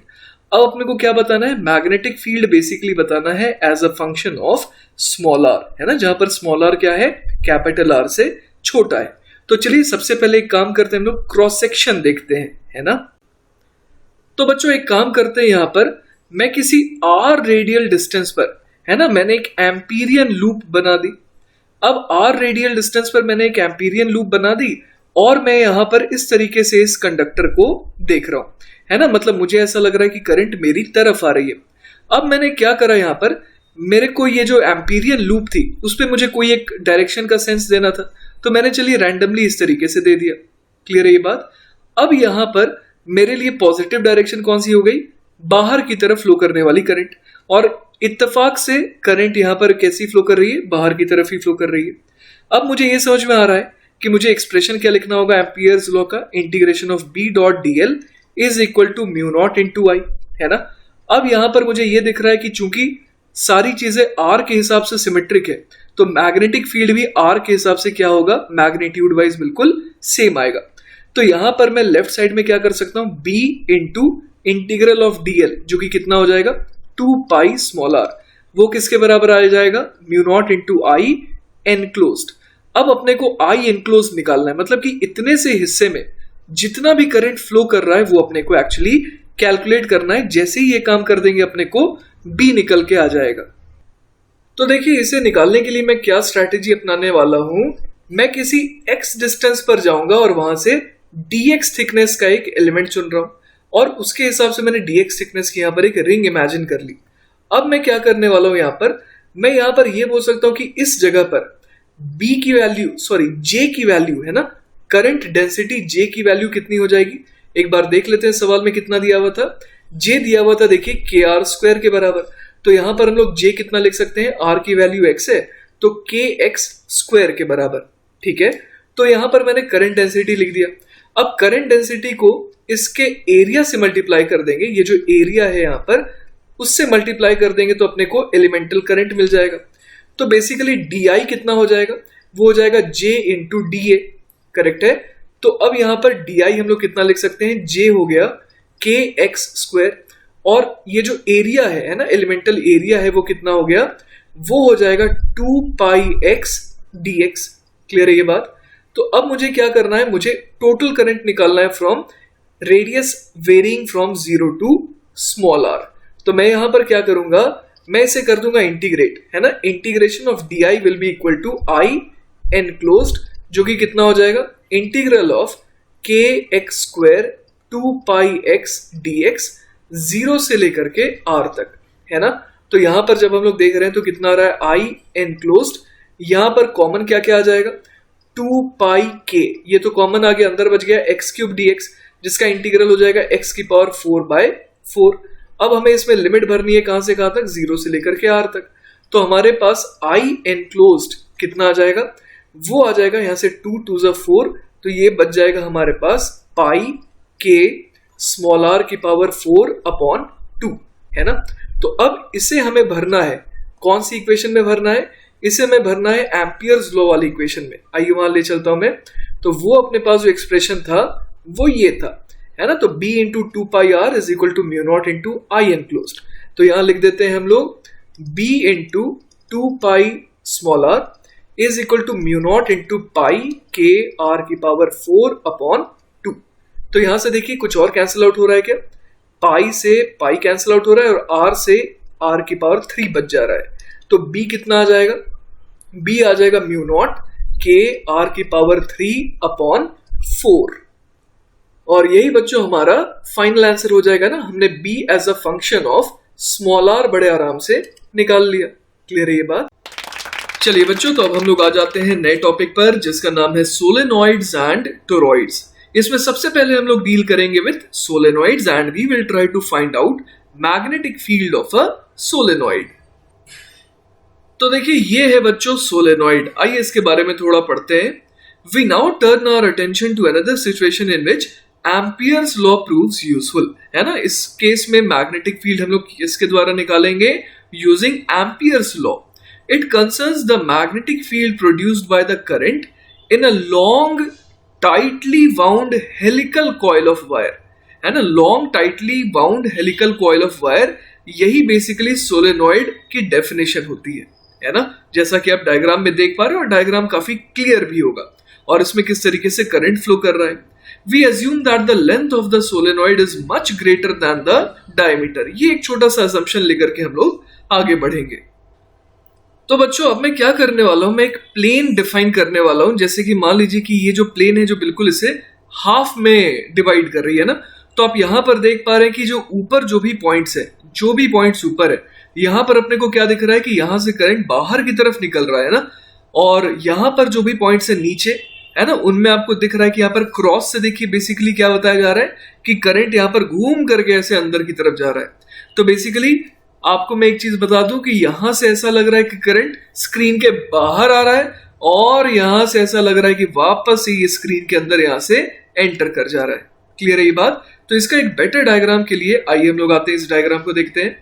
तो यहां पर जो बेसिकली डायग्राम है वो वही चीज बताना चाह रहा है कि ऊपर मैंने दिखाया था कि ऊपर वाले पॉइंट से कैसा लग रहा है कि करंट स्क्रीन के बाहर निकल करके और यहां पर वापस स्क्रीन के अंदर घुस रहा है, ऐसा हमारे को फील हो रहा है। क्लियर है। जैसा स्टिचिंग नहीं करते हैं, बिल्कुल ये वैसा ही लग रहा है ना कि यहां से बाहर निकाले सुई को, फिर अंदर घुसा दिए, फिर सुई को बाहर निकाले, फिर अंदर घुसा दिए, और इस तरीके से स्टिचिंग हो रही है, सिलाई हो रही है। क्लियर है ये बात। तो ये जो बच्चों यहां पर जो ग्रीन से लाइंस शो करी हुई है, कर्व्स शो किए गए हैं, ये एक्चुअली डिनोट कर रहे हैं magnetic field lines because of this solenoid. चलिए इसके बारे में पढ़ते हैं। Figure shows a section through a portion of a stretched out solenoid. बच्चों स्ट्रेच्ड आउट का मतलब यहां पर यह हुआ कि हम लोगों ने थोड़ा सा इसे इस तरीके से दिखाया वायर्स को स्पेसिंग बढ़ा करके, ताकि देखने में थोड़ी क्लैरिटी हो, है ना। हम लोग वैसे तो कैसे सोलेनॉइड से डील करते हैं, जिनमें ये जो वायर्स है उनकी स्पेसिंग कैसी हो, बहुत ही कम हो, है ना, एकदम क्लोजली वाउंड हम लोग रखते हैं। लेकिन चूंकि हम लोग अभी डेरिवेशन करने वाले हैं, उसको एनालाइज करने वाले हैं, तो हम लोगों ने एक स्ट्रेच्ड आउट सोलेनॉइड का एग्जांपल लिया ताकि आपको देखने में क्लैरिटी हो। अब देखिए यहां पर और क्या लिखा है। The solenoid's magnetic field is the vector sum of the fields produced by the individual turns। बिल्कुल सही बात है। क्यों ऐसा कह सकते हैं हम लोग? क्योंकि एक सोलेनॉइड कैसा हमारे को दिख रहा है? एक सोलेनॉइड ऐसा दिख रहा है कि ये बहुत सारे टर्न्स से मिलकर के बना है ना, जो कि क्लोजली सेपरेटेड है। तो वही यहां पर लिखा है। अगर कहीं पर भी अपने को क्या निकालना है, मैग्नेटिक फील्ड निकालना है, तो हम लोग क्या करेंगे, हम लोग vector sum of the fields कर देंगे, जो कि प्रोड्यूस बाय किसके, individual turns that make up the solenoid. बिल्कुल सही बात है। अब चलिए बात करते हैं for points very close to a turn, और उनके लिए हम लोग देखेंगे कि the wire behaves magnetically almost like a long straight wire and the lines of there are almost concentric circles। तो मतलब ऐसे जगहों पर हम लोग देखेंगे कि यहां पर जो मैग्नेटिक फील्ड है वो ऑलमोस्ट कॉन्सेंट्रिक सर्कल आ रही है ना, and the lines of magnetic field there are almost concentric circles. आइए डायग्राम में देखते हैं। तो ये देखिए बच्चों, यहां पर जैसे 1 2 3 4 5 6 7 8 9 10, ये 10 अलग अलग पॉइंट पर आपको दिखाए गए कि किस तरीके से कॉन्सेंट्रिक सर्कल्स बन रहे हैं, जहां पर ये वायर के बहुत ज्यादा पास है। आपको याद है इलेक्ट्रोस्टैटिक्स में आपने पढ़ा था कि अगर बहुत सारे चार्जेस है ना, इधर चार्जेस है, इधर चार्जेस है, बहुत सारे चार्जेस है, लेकिन अगर ठीक यहां पर अगर मैं फील्ड बोलूं, है ना, ठीक इस चार्ज के पास में, तो वैसा ही बिहेव करेगा एज इफ कि यहां पर ये क्यू चार्ज सिर्फ है यहां पर, क्योंकि इसके कारण जो डोमिनेटिंग नेचर है वो बहुत ज्यादा हो जाएगा, है ना। तो यहां पर हम लोग बोल देते थे कि ठीक इसके पास फील्ड जो है वो ऑलमोस्ट इनफाइनाइट रहेगी। तो वही चीज हम लोग यहां पर भी कह सकते हैं। हम लोग यहां पर कह सकते हैं कि चूंकि ये इस वायर के बहुत ज्यादा पास है, तो ये वैसा ही बिहेव कर रहा है एज इफ कि यहां पर एक इनफाइनाइटली लॉन्ग स्ट्रेट वायर है, क्योंकि उस पॉइंट के लिए जो इसके बहुत पास है, उसके लिए तो ये वायर जो इस तरीके से है वो बहुत ही ज्यादा लंबा उसे दिखाई देगा ना, एक पॉइंट के लिए अगर मैं बात करूं तो और चूंकि डिस्टेंस भी बहुत कम है, तो ये उसके लिए कैसा बिहेव कर रहा है, इनफाइनाइटली लॉन्ग स्ट्रेट वायर की तरह। तो उसकी वजह से यहां पर फील्ड देखिए आप किस तरीके की आ रही है, कॉन्सेंट्रिक आ रही है, और जैसे जैसे दूर जा रहे हैं फिर तो चलिए वो फैक्टर कम होता जाएगा। बच्चों एक और बहुत इंपॉर्टेंट चीज अब हम लोग देखने वाले हैं, वो क्या है, figure suggests that the field tends to cancel between adjacent turns. आइए देखते हैं कैसे डायग्राम में। तो बच्चों यहां पर आप देख पा रहे हैं कि जैसे ये एडजेसेंट टर्न्स है ना, एक ये टर्न ले लिया मैंने और एक ये टर्न ले लिया। अब आप देखिए यहां पर इस जगह पर फील्ड अपवर्ड आ रही है और इसकी वजह से फील्ड डाउनवर्ड आ रही है। तो बेसिकली ये दोनों कैसा कंट्रीब्यूशन कर रहे हैं, एक दूसरे की फील्ड को कैंसिल आउट करने की ही तो कोशिश कर रहे हैं। इसके अलावा बच्चों एक और चीज देखिए, it also suggest that at points inside the solenoid and reasonably far from the wire, B vector मतलब magnetic field is approximately parallel to the central solenoid axis। चलिए ये भी पॉइंट देखते हैं एक बार डायग्राम के थ्रू। तो आप देख पा रहे होंगे यहां पर कि ये जो फील्ड लाइंस है ये कैसी है, अंदर ऑलमोस्ट स्ट्रेट लाइन की ही तरह है। क्यों आ रही है ऐसी, तो आप वो भी देख पा रहे हैं, क्योंकि ऊपर वाले जो पॉइंट्स हैं, है ना, उनकी वजह से आप देखिए किस तरीके से यहां पर field from left to right की तरह जा रही है। और वैसे ही नीचे वाले के टर्न्स के कारण क्या हो रहा है, यहां पर भी हम लोग देख पा रहे हैं कि ये लेफ्ट टू राइट है। तो अंदर सोलेनॉइड के अंदर वाले पोर्शन में आप देखिए तो सारे एडजेसेंट टर्न्स क्या कर रहे हैं, एक दूसरे को हेल्प कर रहे हैं, एक दूसरे को सपोर्ट कर रहे हैं मैग्नेटिक फील्ड लाइन बनाने के लिए। लेकिन कहां पर हेल्प नहीं कर रहे थे, इस जगह पर, है ना, यहां पर बीच में दोनों के, यहां पर इन दोनों के बीच में फाइट चल रहा है। लेकिन कहां पर ये दोनों एग्री कर रहे हैं कि हम लोग सेम डायरेक्शन में फील्ड बनाएंगे, वो है सोलेनॉइड के अंदर वाले हिस्से में, जहां पर स्ट्रेट लाइंस के तौर पे हमारे को मैग्नेटिक फील्ड लाइन नजर आ रही है। अब बच्चों मैं आपको एक और चीज बता दूं कि अगर 1 2 3 4 5 सिर्फ इन 5 वाइंडिंग्स के कारण अगर सोलेनॉइड होता, तब तो आपको दिख पा रहा है कि यहाँ पर उसके बाद आगे और सीधा लाइन नहीं जा रहा है मैग्नेटिक फील्ड का। लेकिन अगर आप सोचिए कि ये बहुत ज्यादा लॉन्ग होता, तो अब आप समझ पा रहे होंगे कि ये जो स्ट्रेट लाइंस है यही ज्यादातर हर जगह रहती, और बिल्कुल आखिरी में हम लोग सोच सकते हैं कि थोड़ा सा कर्व होता, लेकिन almost majority of the case में हम लोग क्या कह पाते, अगर एक लॉन्ग सोलेनॉइड है तो ये फील्ड लाइंस जो है अंदर वो कैसी है, स्ट्रेट लाइंस ही है। और इसी पॉइंट को बच्चों हम लोग अभी यहां पर देखने वाले हैं।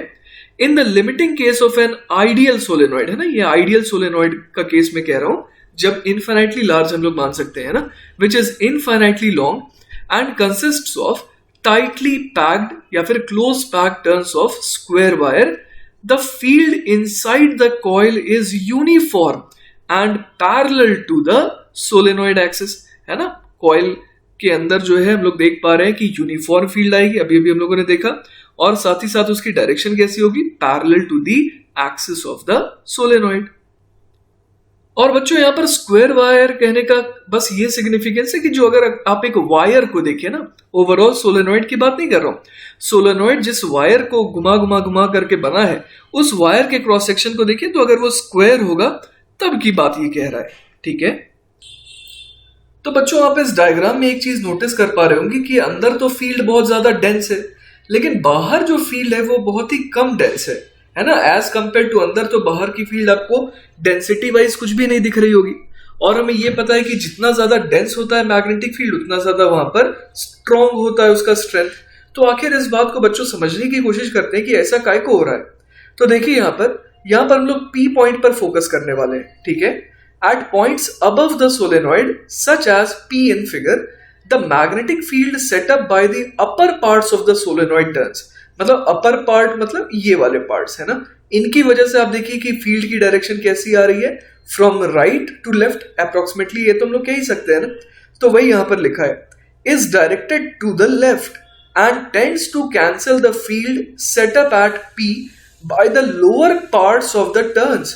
क्योंकि यहां लोअर पार्ट्स की वजह से देखिए, आप अपने फिंगर्स को कर्ल करिए या फिर डायरेक्टली यहां देखिए, तो उनकी वजह से फील्ड कैसी आ रही है, लेफ्ट टू राइट। तो पी पॉइंट पर भी इनकी वजह से लेफ्ट टू राइट ही आएगी। तो ऊपर वालों की वजह से राइट टू लेफ्ट है और नीचे वाले की वजह से लेफ्ट टू राइट है। तो पी पॉइंट पर हम लोग ये समझ पा रहे हैं कि ऑल्दो जो फील्ड की डायरेक्शन होगी, है ना, वो क्या होगी, वो गवर्न होगी जो नियरर पॉइंट्स हैं उनकी वजह से, है ना। क्योंकि जो पास वाले पॉइंट्स है उनके वजह से फील्ड कैसी आने की कोशिश हो रही है, फ्रॉम राइट टू लेफ्ट। और चूंकि ये पास है तो इनकी वजह से क्या होगा, थोड़ा सा ये थोड़ा डोमिनेट करेंगे, है ना। तो हम लोग ये समझ पा रहे हैं कि जो ऊपर वाले पोर्शन है उनकी वजह से फील्ड आनी चाह रही है राइट टू लेफ्ट, और नीचे की वजह से आनी चाह रही है from left to right. Although क्या फर्क आ जा रहा है कि डिस्टेंस का एक फैक्टर आ जा रहा है, जिसकी वजह से हम लोग कह सकते हैं कि जीतेगा कौन, जीतेगा ऊपर वाले टर्न्स, है ना। तो जिसकी वजह से फील्ड नेट किधर आ रही है, फ्रॉम राइट टू लेफ्ट, लेकिन उतनी स्ट्रॉन्ग नहीं आ सकती है बच्चों जितनी अंदर आ रही है, क्योंकि अंदर दोनों एक दूसरे का सहयोग कर रहे हैं, अंदर दोनों हेल्प कर रहे हैं एक दूसरे को मैग्नेटिक फील्ड बनाने में। लेकिन ऊपर तो बच्चों लड़ाई चल रही है दोनों में, तो लड़ाई चलने की वजह से पूरा कैंसलेशन तो नहीं हो पा रहा है, क्योंकि ऊपर वाले जो टर्न्स है वो डोमिनेट करेंगे, है ना। लेकिन फिर भी उतना बड़ा तो मैग्नेटिक फील्ड उतना स्ट्रॉन्ग तो नहीं बन पाएगा ना। क्लियर है ये बात। तो वही बच्चों देखिए यहां पर लिखा है, and tends to cancel the field set up at P by the lower parts of the turns, है ना, जिनको हम लोग क्रॉस से रिप्रेजेंट करें, which is directed to the right. In the limiting case of an ideal solenoid, है ना, अगर बिल्कुल आइडियल सोलेनॉइड की बात करें, the magnetic field outside the solenoid is zero. क्या आप मुझे बता सकते हैं बच्चों कि ऐसा मैं क्यों कह रहा हूं कि एक आइडियल सोलेनॉइड के केस में ये जीरो हो जाएगा? ऐसा इसलिए कह सकते हैं क्योंकि आइडियल सोलेनॉइड की डेफिनेशन क्या थी कि वो बहुत लॉन्ग होते हैं और उनका जो डायमीटर है वो बहुत ही नेग्लिजिबल है। तो उस केस में ये जो डिस्टेंस का फैक्टर था वो भी अब ऑलमोस्ट खत्म हो जाएगा, है ना, जिसकी वजह से हम लोग क्या कह सकते हैं कि पी पॉइंट पर ऑलमोस्ट कैंसिलेशन तो हो ही रहा है ना। तो खैर ये रियलिटी में पॉसिबल नहीं है, ये बस आइडियल हाइपोथेटिकल बात है। लेकिन हाँ, ये अप्रोक्सीमेशन कब बहुत ज्यादा वैलिड हो जाएगा, आइए देखते हैं।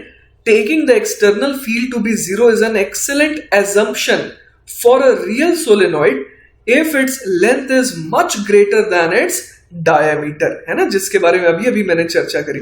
And if we consider external point such as point P that are at either end of the solenoid, है ना, बिल्कुल सोलेनॉइड के एंड पर रहे. The direction of the magnetic field along the solenoid axis is given by a curled straight right hand rule. पूरे के पूरे magnetism chapter में मैंने आपको राइट हैंड थंब रूल से कितनी सारी चीजें बताई, यहां पर भी मैं आपको वही बताऊंगा. तो देखिए बच्चों, इस बार करना क्या है, आपको ग्रास्प करना है, grasp the solenoid with your right hand so that your fingers follow the direction of the current in the windings. मतलब कि आपको सोलेनॉइड को होल्ड करना है अपने राइट हैंड से. किस तरीके से? ताकि आपकी फिंगर्स किस डायरेक्शन में घूमे, करंट जिस डायरेक्शन में फ्लो कर रहा है इन वाइंडिंग्स में. अब आपका जो एक्सटेंडेड राइट थंब है वो किस डायरेक्शन में पॉइंट करेगा? एक्सिस के अलोंग जो मैग्नेटिक फील्ड है उसकी डायरेक्शन में. तो चलिए यहां पर कोशिश करते हैं. यहां पर आप देखिए कि आप कैसे होल्ड करेंगे इसे. आप देखिए बच्चों की ऊपर वाले पोर्शन से करंट निकल करके आ रही है स्क्रीन के बाहर से और यहां पर एंटर कर रही है ना, जहां पर क्रॉस है. तो आप अपने फिंगर्स को कैसे रखेंगे? बिल्कुल इसी के अलोंग रखे है ना, इसके अलोंग इस तरीके से रखेंगे. अब आपकी जो थंब है वो किधर पॉइंट करेगी? इस तरफ पॉइंट करेगी. तो यही तो डायरेक्शन है. कौन सी? ये डायरेक्शन है मैग्नेटिक फील्ड की along the axis of the solenoid. और बच्चों ये तरीका हम लोगों ने ऑलरेडी यूज कर रखा है. कब? जब हम लोगों को एक लूप दिया रहता था और उसकी वजह से हम लोग क्या देखते थे कि एक्सिस के अलोंग, है ना, ये एक्सिस शो की गई है, उसके अलोंग फील्ड की डायरेक्शन कैसी होगी. तो जैसा कि आप देख पा रहे हैं कि यहां पर जो लूप है उसमें करंट कैसे फ्लो कर रहा है, सच दैट कि राइट एंड से एंटर कर रहा है और लेफ्ट एंड से बाहर निकलता हुआ फील हो रहा है. तो हम लोग इस लूप के अलोंग अपने फिंगर्स को कर्ल करेंगे जैसा अभी अभी करा था. और जो स्ट्रेच्ड थंब है ना बच्चों, वो किस डायरेक्शन में पॉइंट कर रही है? ऊपर की तरफ. मतलब कि एक्सिस के अलोंग हम लोग इस तरीके से भी देख सकते हैं कि फील्ड की डायरेक्शन कैसी आएगी. और वही काम हम लोग सोलेनॉइड में भी किसी भी एक लूप को पकड़ करके कर सकते हैं, क्योंकि जो एक लूप करना चाह रही है वही तो सारे के सारे लूप भी अंदर करना चाह रहे हैं, है ना. सेम वही डायरेक्शन में वो मैग्नेटिक फील्ड को रखना चाह रहे हैं. जैसे कि एक लूप की वजह से अंदर फील्ड कैसी आ रही है? Towards right. तो बाकी सबके कारण भी उसी डायरेक्शन में कंट्रीब्यूशन आ रहा है. क्लियर है ये बात? तो ये डायग्राम है बच्चों जो हमें क्या बता रहा है? Lines of magnetic field for a real solenoid, है ना. रियल सोलेनॉइड में हम लोग उसे लॉन्ग तो रख सकते हैं लेकिन इनफाइनाइटली लॉन्ग नहीं रख पाएंगे, है ना. तो इसीलिए एंड में थोड़ा सा तो डिस्टर्बेंस आएगा ही आएगा. तो यही यहां पर दिया है. The spacing of these lines in the central region shows that the field inside the coil is fairly strong, है ना. यहां पर जो डेंसिटी है वो अपने को यही बात बताना चाह रही है. एंड साथ ही साथ यूनिफॉर्म भी, क्योंकि यहां पर स्ट्रेट है ना. यहां पर जो मैग्नेटिक फील्ड लाइंस है वो बिल्कुल कैसी लग रही है? यहां पर इस रीजन में बिल्कुल स्ट्रेट लग रही है. क्लियर है ये बात? और क्या दिया है? और इसके अलावा हमारे को दिया है कि the external field however is relatively weak. वो एग्जैक्टली जीरो तो नहीं कह पाएंगे, लेकिन हाँ अंदर के कंपैरिजन में अगर देखें तो बिल्कुल नेग्लिजिबल हम लोग जरूर कह सकते हैं. क्लियर है ये बात? क्योंकि अंदर मान लीजिए कि बहुत ज्यादा फील्ड है तो उसके सामने अगर बाहर की फील्ड देखें तो अगर वो थोड़ी बहुत है भी तो उसे नेग्लेक्ट तो किया ही जा सकता है ना. तो चलिए बच्चों, अब तक हम लोगों ने किस तरफ एफर्ट डाला? हम लोगों ने इस तरफ एफर्ट डाला कि हम लोग सीखें कि आखिर सोलेनॉइड होता क्या है और उसकी वजह से मैग्नेटिक फील्ड लाइन कैसी आनी चाहिए. और हमने ये भी देखा कि आइडियल सोलेनॉइड क्या होता है और रियल सोलेनॉइड में क्या फर्क आ सकता है. अब बच्चों हम लोग एग्जैक्टली बात करेंगे कैलकुलेशन की, है ना. Now we are going to find that what is the magnitude of magnetic field inside a solenoid. Clear है? और उसके लिए हम लोग कैसा सोलेनॉइड ले रहे हैं? हम लोग एक आइडियल सोलेनॉइड कंसिडर करेंगे. तो यहां पर देखिए जो ऊपर वाला रीजन है ना, ऊपर वाले रीजन को यहां किससे डिनोट किया गया है? डॉट से. और आप समझ भी पा रहे होंगे क्यों ऐसा किया गया है, क्योंकि ऐसा लग रहा है कि यहां से जो वायर से वो बाहर निकल रही है स्क्रीन के और नीचे वाले पोर्शन से अंदर एंटर कर रही है. क्लियर है ये बात? तो अब देखिए यहां पर मैंने क्या माना है. मैंने यहां पर ये ऑरेंज कलर का एक रेक्टेंगल बनाया है ना, ये एक्चुअली एम्पीरियन लूप है ABCD. अब आप ये देख सकते हैं कि अगर मैं आइडियल सोलेनॉइड की बात करूं तो अंदर की फील्ड तो रहेगी और वो भी लेफ्ट टू राइट इस केस में, है ना, क्योंकि मैंने इस तरीके से ही सोलेनॉइड में करंट फ्लो को माना है. और साथ ही साथ बाहर की फील्ड को मैं कितना कह सकता हूं? जीरो कह सकता हूं, है ना. तो अब मुझे क्या लगाना है? मुझे लगाना है एम्पियर्स लॉ, जो कि कहता है close integral of B dot D S is equal to mu naught into I enclosed. अब यहां पर पहले हम लोग लेफ्ट हैंड साइड की चर्चा करते हैं। लेफ्ट हैंड साइड में हम लोग क्या बोल सकते हैं, close integral of B dot D S बराबर क्या हो जाएगा, B dot D S A से बी, फिर बी से सी, फिर सी से डी और फिर डी से ए। अब आप देखिए यहां पर अगर मैं क्लोज इंटीग्रल ऑफ, है ना, क्लोज इंटीग्रल ऑफ अगर मैं ए से बी की बात करूं तो क्या आ जाएगा। देखिए ए से बी तो हम लोग ये कह सकते हैं ना कि मैग्नेटिक फील्ड जो है वो यूनिफॉर्म है। अभी अभी इसके ऊपर हम लोगों ने चर्चा करी, तो हम लोग क्या लिख सकते हैं यहां पर। आप देखिए कि मैंने इस रेक्टेंगुलर लूप को एरो किस सेंस में दिया, मैंने इसे एरो इस सेंस में दिया ताकि हम लोग अगर घूम करके जाएं तो ये एंटी क्लॉकवाइज मैनर होगा, है ना। तो अगर ए से बी हम लोग जा रहे हैं, है ना, छोटे छोटे डीएल वेक्टर ले करके, तो मैग्नेटिक फील्ड भी तो इसी के पैरेलल आ रही है। तो क्या आ जाएगा यहां से, बी इंटू ये जो ए बी लेंथ है उसे मैंने एच कहा है, तो ये आ गया बी इंटू एच। अब आगे बढ़ते हैं। अब बी से सी देखिए, डीएल वेक्टर कैसा है, ये ऊपर की तरफ है, लेकिन मैग्नेटिक फील्ड अगर है ना, अगर मैं सोलेनॉइड के अंदर की बात करूं तो वहां पर मैग्नेटिक फील्ड तो है, लेकिन वो परपेंडिकुलर है डीएल वेक्टर के, और सोलेनॉइड के बाहर तो क्या मैग्नेटिक फील्ड है ही नहीं, तो यहां पर मैं 0 लिख सकता हूं। फिर आगे क्या लिखूं, प्लस। अब मैं जाऊंगा कहां से, सी से डी तक, लेकिन सी से डी तक फील्ड नहीं है, जिसके कारण फिर से क्या हो जाएगा, integral of B dot D S 0 आ जाएगा। अब मैं आ जाता हूं ए डी से ए तक, है ना, तो अगेन जो रीजन बी से सी में था वही रीजन डी से ए में है, और यहां पर भी 0 हो जाएगा। अब ये किसके बराबर आना चाहिए, ये आना चाहिए mu naught into I enclosed. Clear है ये बात। अब बच्चों मैं एक नया टर्म यहां पर इंट्रोड्यूस करने वाला हूं, स्मॉल एन। स्मॉल एन में कहने वाला हूं number of turns per unit length, है ना, पर यूनिट लेंथ, है ना, मतलब ये यूनिट लेंथ में कितने टर्न्स में एज्यूम कर रहा हूं, स्मॉल एन। तो इसका मतलब क्या हो गया, अगर मैं यूनिट लेंथ में कह रहा हूं कि एन टर्न्स है ना, तो यहां पर मैं क्या बोल सकता हूं कि एच लेंथ में कितने टर्न्स होंगे, तो वो हो जाएगा n अपॉन 1 इंटू एच, मतलब n इंटू एच टर्न्स, है ना। और हर टर्न में कितना करंट है, आई करंट है। तो अगर मैं सिर्फ इतने से पोर्शन को देखूं तो मैंने पॉजिटिव डायरेक्शन कौन सी मानी थी, बाहर की तरफ निकलती हुई, और यहां पर भी जो करंट है वो कैसी है, वो सारी की सारी करंट जो है, जैसा कि मैंने आपको बार बार बताया है कि स्क्रीन से बाहर निकल रही है। तो यहां पर मैं जो करंट है उसे क्या लूंगा, पॉजिटिव लूंगा। अगर एक टर्न होता बच्चों, सिर्फ एक टर्न, तो हम लोग करंट लेते आई, लेकिन यहां पर कितने ऐसे टर्न्स हैं, ऐसे यहां पर n इंटू एच टर्न्स है, तो सब एक एक करके बार बार बाहर निकलते जा रहे हैं। तो हम लोग कह सकते हैं कि टोटल पियर्सिंग करंट कितना हो जाएगा, एक होता तो आई, NH है तो NH इंटू आई। तो यहां पर हम लोग उस हिसाब से क्या लिख सकते हैं, यहां पर हम लोग लिख सकते हैं आई एनक्लोज्ड हो गया I इंटू NH। तो एम्पियर लॉ हमें क्या बता देगा, B into H is equal to mu naught into I into N into H, और जहां से B की वैल्यू हमारी कितनी आ गई, म्यू नॉट आई एन, है ना। तो आइडियल सोलेनॉइड के लिए ये एक बहुत इंपॉर्टेंट रिजल्ट है जो मैं चाहूंगा कि आप हमेशा याद भी रखें। क्लियर है ये बात। चलिए बच्चों, तो एक बार हम लोग चर्चा कर लेते हैं जो हम लोगों ने अभी अभी इक्वेशन डिराइव करी। Although we derive the above equation for N, किसके लिए डिराइव करे थे बच्चों हम लोग, इनफाइनाइटली लॉन्ग आइडियल सोलेनॉइड के लिए हम लोगों ने डिराइव करा था। It holds quite well for actual solenoids if we apply it only at interior points and well away from the solenoid ends, है ना, क्योंकि असली दिक्कत बच्चों कहां पर हो रही थी, सोलेनॉइड के एंड पे। तो अगर हम लोग रियल सोलेनॉइड लें लेकिन उसमें हम लोग एंड से थोड़ा दूर रहे तो हम लोग काफी सेफ फील करेंगे। The equation is consistent with the experimental fact that the magnetic field magnitude B within a solenoid does not depend on the diameter or length of the solenoid and that B is uniform over the solenoidal cross section। हम लोगों ने अभी अभी देखा कि magnetic field की value क्या आ रही है, म्यू नॉट इंटू एन आई, जो कि डायमीटर या फिर लेंथ ऑफ द सोलेनॉइड पे डिपेंड नहीं कर रही है ना। A solenoid thus provides a practical way to set up a known uniform magnetic field for experimentation। हाँ, इसका हम लोग बहुत इस्तेमाल करेंगे आगे आने वाले लेक्चर्स में भी, कि आखिर अगर हम लोग को मैग्नेटिक फील्ड अगर यूनिफॉर्म चाहिए होती है ना, तो हम लोग सोलेनॉइड का इस्तेमाल कर सकते हैं। Just like a parallel plate capacitor provides a practical way to set up a known uniform electric field. आपको याद होगा पैरेलल प्लेट कैपेसिटर में भी बच्चों एंड्स में टुवर्ड्स द एजेस अगर मैं बात करूं तो फ्रिंजिंग इफेक्ट आता था, वहां पर भी थोड़े फील्ड लाइंस जो कर्व्ड होने लगते थे।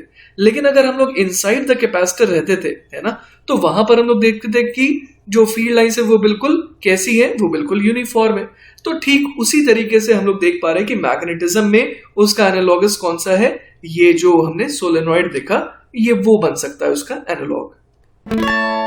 चलिए बच्चों, तो अब समय आ गया है सोलेनॉइड के ऊपर एक बहुत ही प्यारा सवाल देखने का, है ना। ये one of the most beautiful questions में से एक है ऑन सोलेनॉइड। सवाल कहता है, a tightly bound solenoid of radius a and length L has n turns per unit length. It carries an electric current I. Consider a length dx of the solenoid at a distance x from 1 end. This contains n dx turns and may be approximated as a circular current in dx. तो देखिए सवाल ही जो है अपने को काफी guide कर रहा है ना। वो क्या कह रहा है कि आप एक dx लेंथ का एलिमेंट लीजिए और वहां पर आप समझ पा रहे होंगे कि उसके पास कितने टर्न्स होंगे, n इंटू dx, जहां पर n क्या है, number of turns per unit length. अब देखिए यहां पर पहले पार्ट में क्या बोला है, right the magnetic field at the centre of the solenoid due to this circular current, है ना। सिर्फ उस सर्कुलर करंट की वजह से हमारे को क्या निकालना है, पहले तो निकालना है magnetic field at the centre, और बोल रहा है कि उसको इंटीग्रेट करिए ताकि आपको क्या मिल जाए, net magnetic field at the centre of the solenoid. और साथ ही साथ क्या कहा है कि verify that if L is much much greater then small A. L क्या है, लेंथ ऑफ द सोलेनॉइड है, और स्मॉल ए क्या है, रेडियस है। अगर ये बोल रहा है कि l much much greater than a है तो फील्ड को कितना आ जाना चाहिए, म्यू नॉट एन आई, जैसा कि हम लोगों ने अभी अभी देखा, आना चाहिए, है ना। और कह रहा है कि एक और चीज वेरीफाई करिए कि if A is much much greater than L, उल्टा हो जाए अगर, है ना, तो field tends to be equal to mu naught N I L upon 2a। तो चलिए ये जो बड़ा प्यारा सा सवाल लग रहा है इसे सॉल्व करने की कोशिश करते हैं। चलिए बच्चों, तो मैंने जैसा सवाल में कहा गया था उस तरीके से यहाँ पर काम करा है ना। यहाँ पर मैंने एल लेंथ का सोलेनॉइड शो करा है और रेडियस क्या शो करी है, ए शो करी है। अब मैं किसी एक एंड से x डिस्टेंस पर गया और वहां से कितना और आगे गया, dx। और मुझे पता है कि यहाँ पर जो वायर है जिसको घूम घूम करके, घुमा घुमा करके हम लोगों ने सोलेनॉइड बनाया है, उसमें करंट कितना फ्लो कर रहा है, आई फ्लो कर रहा है ना। तो अब यहाँ पर हम लोग एक काम करते हैं, यूनिटरी मेथड से ये निकालते हैं कि आखिर dx थिकनेस में कितने कितने यहाँ पर वाइंडिंग्स होंगे, है ना। जैसे कि अपने को ये पता है कि स्मॉल एन क्या होता है, यूनिट लेंथ में कितने नंबर ऑफ वाइंडिंग्स होते हैं, वो होता है n, है ना। तो अगर मैं यहाँ पर dx थिकनेस में पूछूं तो क्या हो जाएगा, n इंटू dx। ये क्या हो जाएगा, नंबर ऑफ वाइंडिंग्स या number of turns in this dx thickness. Clear है ये बात। तो इस dx थिकनेस से एसोसिएटेड करंट कितना हो जाएगा, करंट हो जाएगा n इंटू dx, ये नंबर ऑफ टर्न्स हैं, और इसको मल्टीप्लाई कर देते हैं i से, क्योंकि हर टर्न से एसोसिएटेड करंट कितना है, i है। तो बच्चों यहां से जो मेरे को जो एलिमेंट मिला था, है ना, dx थिकनेस का, मैंने ये देखा कि मुझे ऐसा लग रहा है कि इस dx थिकनेस के एलिमेंट में करंट कितना फ्लो कर रहा है, n into I into dx, है ना। और आप देखिए कि मुझे पहले पार्ट ऑफ द सवाल में क्या बोला गया था, हमें निकालना था magnetic field at the centre of the solenoid. तो बेसिकली लेफ्ट हैंड से मैं डिस्टेंस की अगर बात करूं तो सेंटर आएगा L/2 डिस्टेंस पर, है ना। तो मैंने तो ये डिस्क माना, मैंने तो ये एक्चुअली जो एलिमेंट है वो माना था x डिस्टेंस दूर। तो बेसिकली मुझे ये समझ में आ रहा है कि सेंटर से ये जो एलिमेंट है उसकी दूरी कितनी हो गई, x माइनस L/2। क्लियर है ये बात। तो अब मेरे लिए सवाल ऐसा हो गया कि सबसे पहले तो मैं क्या निकालूंगा, मैं इस एलिमेंट की वजह से इस सेंट्रल पॉइंट पर क्या निकालूंगा, फील्ड निकालूंगा। तो जैसे ही मुझे ये सवाल समझ में आ रहा है, मुझे ये तुरंत स्ट्राइक कर गया कि अच्छा ये ऐसा तो मैंने पहले कर रखा है ना, क्योंकि ये एक रिंग की तरह बिहेव कर रहा है और ये पॉइंट जो है जहां पर मुझे फील्ड निकालनी है वो एक एक्सियल पॉइंट की तरह बिहेव कर रहा है। करेक्ट है। तो देखिए बच्चों, हो सकता है कि आपको फॉर्मूला ना याद हो, तो मैंने आपके लिए सामने यहाँ फॉर्मूला रख दिया है। मैग्नेटिक फील्ड है ना at an axial point because of a circular current, है ना, उसका फॉर्मूला ये हम लोगों ने इनफैक्ट डेराइव भी करा है। तो चलिए यहाँ पर हम लोग सोचते हैं कि क्या क्या लिख सकते हैं। हम लोग सबसे पहले तो बी नॉट के बदले डीबी लिखेंगे, है ना, क्योंकि ये एक स्मॉल मैग्नेटिक फील्ड आई है। तो डीबी को क्या लिख सकते हैं, mu naught into current. Current कितना भर देंगे यहाँ पर, n into I into D x. अब रेडियस कितना है, तो रेडियस तो a है, तो यहां भर देते हैं a स्क्वायर डिवाइडेड बाय, अब यहां पर इसे किससे डिवाइड कर दें, ट्वाइस ऑफ, यहां लिख देते हैं ट्वाइस ऑफ, अब ये जो डिस्टेंस है ना एक्सिस के लॉन्ग दूरी है वो कितनी है, x माइनस एल बाय 2 और इसका करना है होल स्क्वायर प्लस रेडियस कितना है a है तो a स्क्वायर होल की पावर 3/2। तो देखिए बच्चों आगे बढ़ने के पहले हम लोग एक बार सवाल देख लेते हैं कि सवाल क्या था, हम लोगों ने क्या क्या कर लिया। देखिए ए पार्ट में बोला गया था right the magnetic field at the centre of the solenoid due to this circular current. तो ये जो सर्कुलर करंट था उसकी वजह से हम लोगों ने magnetic field at the centre of the solenoid लिख डाला। अब देखिए क्या बोला गया है, integrate the expression under proper limits to find the magnetic field at the centre of the solenoid. अब अपने को नेट फील्ड निकालनी है, इस एक एलिमेंट की वजह से तो आ गई, लेकिन ऐसे अपने को ढेर सारे एलिमेंट देखने और उन सब एलिमेंट की वजह से क्या देखना है, magnetic field at the centre. Clear है ये बात। तो बच्चों ये बड़ा खौफनाक अभी एक्सप्रेशन दिख रहा है डीबी का, है ना, तो कुछ ना कुछ तो अपने को करना होगा ताकि ये थोड़ा सा सिंप्लीफाई हो सके। तो चलिए मेरे को एक आइडिया क्लिक कर रहा है कि मैं x माइनस एल बाई 2 इसको कुछ मान लेता हूं, लेटर से कि t मान लेता हूं। तो यहां से मेरे पास देखिए क्या आ जाएगा, simply dx is equal to dt। तो थोड़ा ये वाला जो टर्म है ये थोड़ा सिंपल हुआ ना। तो अब देखते हैं बच्चों सिंप्लीफाई होने के बाद ये कैसा दिखेगा। अगर मैं db को इंटीग्रेट कर दूंगा तो वो b बन जाएगा, और अभी फिलहाल क्या लिख सकते हैं, integral of mu naught N I A square. अब dx के बजाय क्या आ जाएगा, यहां पर सिंपली dt आ जाएगा, है ना। और अब अंदर में क्या लिख दूंगा, ट्वाइस ऑफ, अब ये देखिए इसको मैं लिख सकता हूं ए स्क्वायर प्लस ये वाला टर्म बन जाएगा टी स्क्वायर होल की पावर 3/2। अभी मैं लिमिट वगैरह नहीं भर रहा हूं क्योंकि मैं चाहता हूं कि जितना एंड तक सिंप्लीफाई हो सके उतना कर देते हैं, लिमिट तो हम लोग एंड में आराम से भर ही देंगे। तो अगर इसे और सिंप्लीफाई करना है ना तो हम लोग यहां पर स्टैंडर्ड मेथड यूज कर सकते हैं, जो कि मेरे को ये बताता है कि t को आप भर दीजिए a tan थीटा, है ना, ये सब्स्टिट्यूशन होता है ऐसे केसेस में। तो यहां से देखिए dt कितना आ जाएगा, dt आ जाएगा a sec square theta d theta. तो इसे अगर हम लोग यहां पुट कर देंगे तो आइए देखिए ये क्या बन जाएगा, b इज इक्वल टू बन जाएगा म्यू नॉट एन आई ए स्क्वायर, ये तो एज इट इज आ गया। अब हम लोग यहां पर dt की वैल्यू क्या भर सकते हैं, हम लोग यहां पर dt की वैल्यू भर सकते हैं a sec square theta d theta. और डिनोमिनेटर में देखते हैं क्या आ जाएगा, डिनोमिनेटर में आप देखिए सिंपली हमारे पास क्या आ जाएगा, 2 टाइम्स sec क्यूब थीटा और आ जाएगा हमारे पास a की पावर 3। आई होप बच्चों आप ये समझ पा रहे होंगे कि आया कहां से, क्योंकि a square plus T square है ना, तो टी स्क्वायर के बदले मैंने क्या लिख दिया, a square tan square theta. तो वहां से 1 प्लस tan स्क्वायर थीटा जो है वो क्या बन जाएगा, sec स्क्वायर थीटा, और यहां पर sec स्क्वायर थीटा की पावर 3/2 क्या बन जाएगा, sec theta two the power 3। Clear है ये बात। तो देखिए यहां से काफी सिंप्लीफाई हो गया हमारा ये जो b है, b का एक्सप्रेशन, और वो कितना बन जाएगा, b is equal to integral of mu naught times n into I upon 2, और नीचे एक sec थीटा बच जाएगा तो वो ऊपर चला जाएगा एज cos थीटा, और एक d थीटा तो है ही। तो देखिए बच्चों जो इतना खौफनाक सा टर्म दिख रहा था वो कितना सिंपल बन गया, वो सिंपली बन गया integral of mu naught N I by 2, जो कि कांस्टेंट है वो तो बाहर चला जाएगा, और बच गया सिर्फ cos थीटा d थीटा, है ना। तो इसको हम लोग तो बड़े आराम से सॉल्व कर सकते हैं। b इज इक्वल टू क्या हो जाएगा, इंटीग्रल, अगर इंटीग्रेट कर ही देते हैं क्योंकि ये तो ओरली है, तो हम लोग लिख देते हैं यहाँ पर mu naught N into I upon 2 cos theta d theta का इंटीग्रल हो जाएगा sin थीटा, है ना। तो यहां पर अब बस मुझे क्या रखना है, sin थीटा रखना है। मैं sin थीटा में लिमिट नहीं पुट करना चाहता हूं, मैं एक्चुअली चाहता हूं कि sin थीटा से वापस से हम लोग पुराने फॉर्मेट में आ जाएं, है ना, उसके बाद मैं लिमिट भरूंगा। तो चलिए वापस से पुराने फॉर्मेट में आने की कोशिश करते हैं। तो बच्चों अपने को sin थीटा चाहिए था और मैंने यहां पर क्या लिखा था, t is equal to a tan theta. तो बेसिकली tan थीटा मेरे पास क्या था, t अपॉन a था। तो यहां पर मैंने एक ट्राइंगल बना लिया ताकि मैं tan थीटा से sin थीटा निकाल सकूं। तो b की वैल्यू क्या आ जाएगी, mu naught into N into I upon 2। अब मैं sin थीटा के बदले क्या लिख सकता हूं, परपेंडिकुलर अपॉन हाइपोटेनस, मतलब t upon under the root of t square plus a square. और अब मैं यहां पर लिमिट पुट करूंगा t की। आपको याद दिला दूं बच्चों कि यहाँ पर t मैंने क्या एज्यूम किया था, x minus L by to.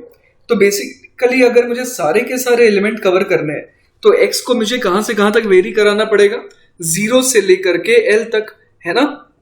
तो इसका मतलब x मुझे वेरी कराना है अगर 0 से लेकर के l तक, तो मैं t को कहां से कहां वेरी कराऊं। आइए सोचते हैं। x की एक लिमिट हो जाएगी 0, है ना। तो अगर 0 होगी तो 0 माइनस एल बाई टू कितना हो गया, माइनस एल बाई टू। और एक लिमिट हो जाएगी x की क्या, l, तो l minus L by to कितना हो जाएगा, ये हो जाएगा l बाई टू। तो बेसिकली मुझे लिमिट क्या रखनी चाहिए, माइनस एल बाई टू से प्लस एल बाई टू। तो चलिए मैं लिख देता हूं माइनस एल बाई टू से प्लस एल बाई टू तक। तो देखिए बच्चों मैंने यहाँ पर लिमिट पुट कर दी है ना। पहले मैंने अपर लिमिट पुट करी, उसमें से क्या घटाया, लोअर लिमिट पुट करके। तो ये कुछ ऐसा बन रहा है ना। अब चलिए इसको फर्दर सोचते हैं कि ये क्या बनेगा। तो बहुत इजी लग रहा है अब तो। b इज इक्वल टू क्या आ जाएगा, mu naught N I upon two, और साथ में आप देखिए L by to minus of minus, मतलब ये तो प्लस हो गया और हुबहू ऐसा ही टर्म है। तो यहां पर बेसिकली ट्वाइस ऑफ क्या आ जाएगा, L by two divided by under the root of L by two का whole square plus A square.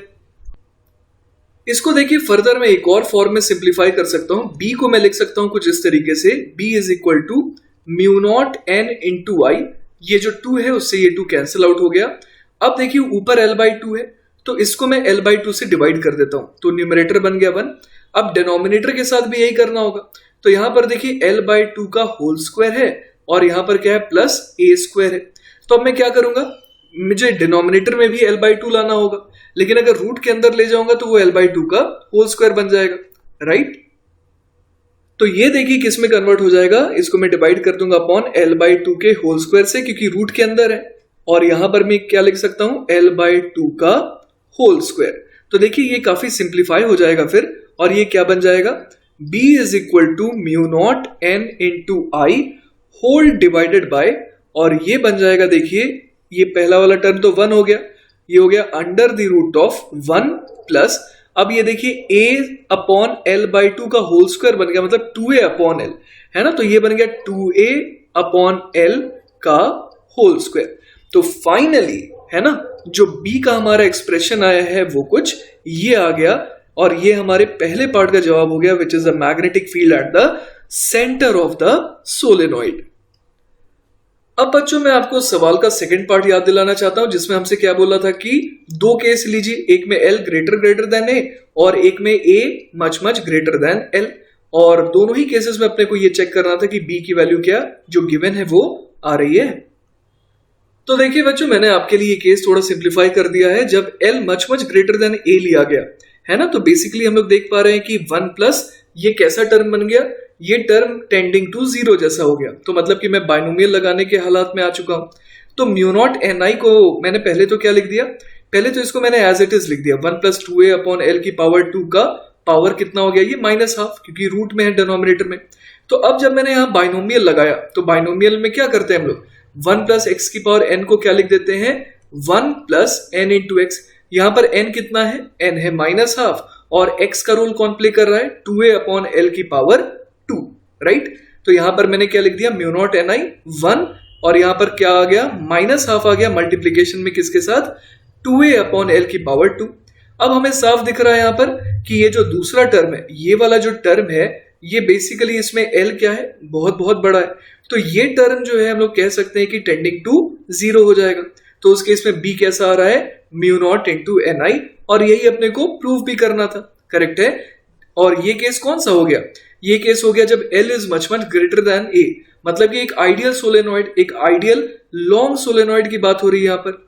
तो ऑब्वियस है ना कि उसमें किसी भी पॉइंट पर म्यू नॉट इंटू एन आई ही आता है, तो सेंट्रल पॉइंट पर कितना आएगा, म्यू नॉट इंटू एन आई ही आएगा। अब देखिए बच्चों सेकंड केस काफी सिंपल है, क्योंकि सेकंड केस में बोल दिया कि A को much much greater then L रखना है। तो अगर A बहुत बड़ा हो गया L के कंपैरिजन में, तो बेसिकली ये जो 2a अपॉन एल की पावर 2 है, ये 1 के सामने बहुत बड़ा हो गया, मतलब 1 को नेग्लेक्ट किया जा सकता है। तो बेसिकली ये कितने के बराबर आ जाएगा, ये आ जाएगा mu naught into N into I whole divided by, अब यहां पर देखिए 1 गायब हो गया, 2a अपॉन एल की पावर 2 की पावर रूट भी है, तो ये बेसिकली क्या बन जाएगा, 2a अपॉन एल। तो ये कितने के बराबर आ गया, ये बराबर आ गया mu naught N into l into I upon 2 times a. और यही अपने को प्रूव भी करना था कि बी की वैल्यू कितनी आ जाए, mu naught n l into I divided by twice of a, है ना। तो ऐसे केस में हमें क्या समझ में आ गया कि सेंट्रल पॉइंट पर मैग्नेटिक फील्ड की वैल्यू ये रहती है। और वैसे मैं आपको बता दूं कि ये रिजल्ट आपको याद रखने की कोई जरूरत नहीं है। चलिए बच्चों, तो आज के लेक्चर का आखिरी टॉपिक देखते हैं, वो है magnetic field of a toroid. Basically बच्चों, टोरॉइड क्या होता है वो समझने की कोशिश करते हैं। We may describe it as a hollow solenoid that has been curved until its two ends meet, forming a sort of a hollow bracelet। मतलब कि हमने ये देखा था कि ये सोलेनॉइड इस तरीके का होता है। अब इसके अगर दोनों एंड्स को क्या कर दिया जाए, मिला दिया जाए, तो बेसिकली ये क्या बन जाएगा, एक टोरॉइड बन जाएगा। तो यहां पर आप ऐसे भी इमेजिन कर सकते हैं जैसे एक स्विमिंग पूल में एक ट्यूब नहीं होता है, तो उसमें इस तरीके से अगर वायर को लपेट दिया जाए, है ना, और बहुत ही क्लोजली अगर वायर को लपेटा जाए तो क्या बन जाएगा, वो एक टोरॉइड बन जाएगा बेसिकली। क्लियर है ये बात। तो वही देखिए हमारे को यहाँ दोनों डायग्राम्स में दिखाने की कोशिश की गई है। पहले डायग्राम में हमें दिखाया जा रहा है कि कैसा ये दिख रहा है नॉर्मल एक सोलेनॉइड, और दूसरे डायग्राम में क्या किया गया है, उसका क्रॉस सेक्शन दिखाया गया है ना, काट करके दिखाया गया एक सोलेनॉइड को कि कैसा यहाँ पर फील होगा अगर मैं इसका टॉप व्यू देखूं, ऊपर से अगर मैं देखूं। देखिए यहां पर जो सर्कल जो छोटे रेडियस का है उसमें आपको सारे के सारे पॉइंट्स कैसे दिखाई दे रहे हैं, क्रॉस के साथ दिखाई दे रहे हैं। इसका मतलब क्या हुआ कि यहां पर करंट कैसी है, यहां पर जो वायर है उसमें करंट इनटू द स्क्रीन है, और जो आउटर रेडियस में जो सर्कल दिख रहा है वहां पर आपको डॉट्स दिखाई दे रहे हैं, मतलब कि वहां से करंट जो है बाहर की तरफ निकल रहा है। तो ऐसा लग रहा है कि यहां से करंट निकल रहा है और यहां पर अंदर जा रहा है, फिर यहां से निकल रहा है और अंदर जा रहा है, फिर यहां से निकल रहा है और अंदर जा रहा है, और यही सिलसिला लगातार चलता जा रहा है through out the circle. Clear है ये बात। तो आई होप बच्चों कि आपको ये तो समझ में आ गया होगा कि टोरॉइड एक्चुअली दिखता कैसा है। अगर आप सोचना चाहते हैं कि किस तरीके की मैग्नेटिक फील्ड होगी अंदर, है ना, तो आप पहले तो ऐसे सोचिए कि किसी एक लूप की वजह से, है ना, एक लूप की वजह से कैसी होगी। तो एक लूप की वजह से आपको समझ में आ रहा होगा कि एक्सिस, है ना, यहां पर जो एक्सिस है उसके अलोंग जो फील्ड आएगी वो किस तरीके की आएगी। आप again right hand thumb rule का इस्तेमाल कर सकते हैं और आप बड़े आराम से देख सकते हैं कि यहाँ पर जो फील्ड की डायरेक्शन है वो ऐसी आ रही है ना, क्योंकि करंट कैसा है, यहां से निकल रहा है और यहाँ एंटर कर रहा है।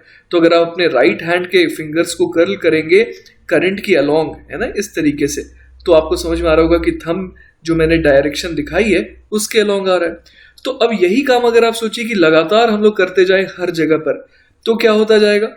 तो आप ये समझ पा रहे होंगे कि फील्ड लाइन जो है वो इस तरीके से टेंजेंशियल आती जाएगी हर जगह, है ना, अगर मैं एक सर्कल इमेजिनरी ड्रॉ करूं तो वही यहां पर मैंने ये समझ लिया कि अगर फील्ड लाइन आएगी सिमेट्री की वजह से तो वो कैसी होगी, जो यहाँ पर ग्रीन कलर से दिखाई गई है ना, वो एक्चुअली क्या दिखाई गई है, यहाँ पर फील्ड लाइंस दिखाई गई है। क्लियर है ये बात। अब मैंने क्या सोचा कि मुझे निकालना है किसी भी स्मॉल आर रेडियल डिस्टेंस पर मैग्नेटिक फील्ड, है ना। तो मैं कैसे निकालूं, मैंने क्या किया, मैं स्मॉल आर रेडियल डिस्टेंस पर गया और वहां पर आप ये देखिए ऑरेंज कलर का एक लूप आपको दिखाई दे रहा है। ये बेसिकली क्या है बच्चों, यही है एम्पीरियन लूप। अब इस एम्पीरियन लूप की मदद से हम लोग क्या करेंगे, एम्पियर्स लॉ लगा देंगे, है ना, जो कि क्या कहता है, closed integral of B dot D L is equal to mu naught into I enclosed. Clear है ये बात। अब बच्चों यहां पर मेरा मन किया कि मैं यहां पर इस तरीके से एक एरो दे दूं। यही तो हमें करना होता है, अगर आप एम्पीरियन लूप बनाते हैं तो आपको एक एरो बना करके एक सेंस असाइन करना होता है। तो मैंने ऐसा एरो बना दिया। इसके हिसाब से क्या हो जाएगा, अगर मैं फिंगर्स को इस एरो के हिसाब से कर्ल करूंगा ना, तो मेरा थंब इनटू द स्क्रीन जा रहा है, मतलब मैं ऐसी करंट जो पियर्स कर रही है स्क्रीन को इनवर्ड, उसको मैं कैसा मान रहा हूं, पॉजिटिव मान रहा हूं। ये तो मैंने स्टैब्लिश कर लिया। अब आप देखिए यहां पर कि लेटस से कि यहां पर number of turns n is equal to क्या हो गया, नंबर ऑफ टर्न्स। आप कंफ्यूज मत होइएगा बच्चों, सोलेनॉइड में हम लोगों ने स्मॉल n को क्या माना था, number of turns per unit length, लेकिन आप फिलहाल उसे भूल जाइए।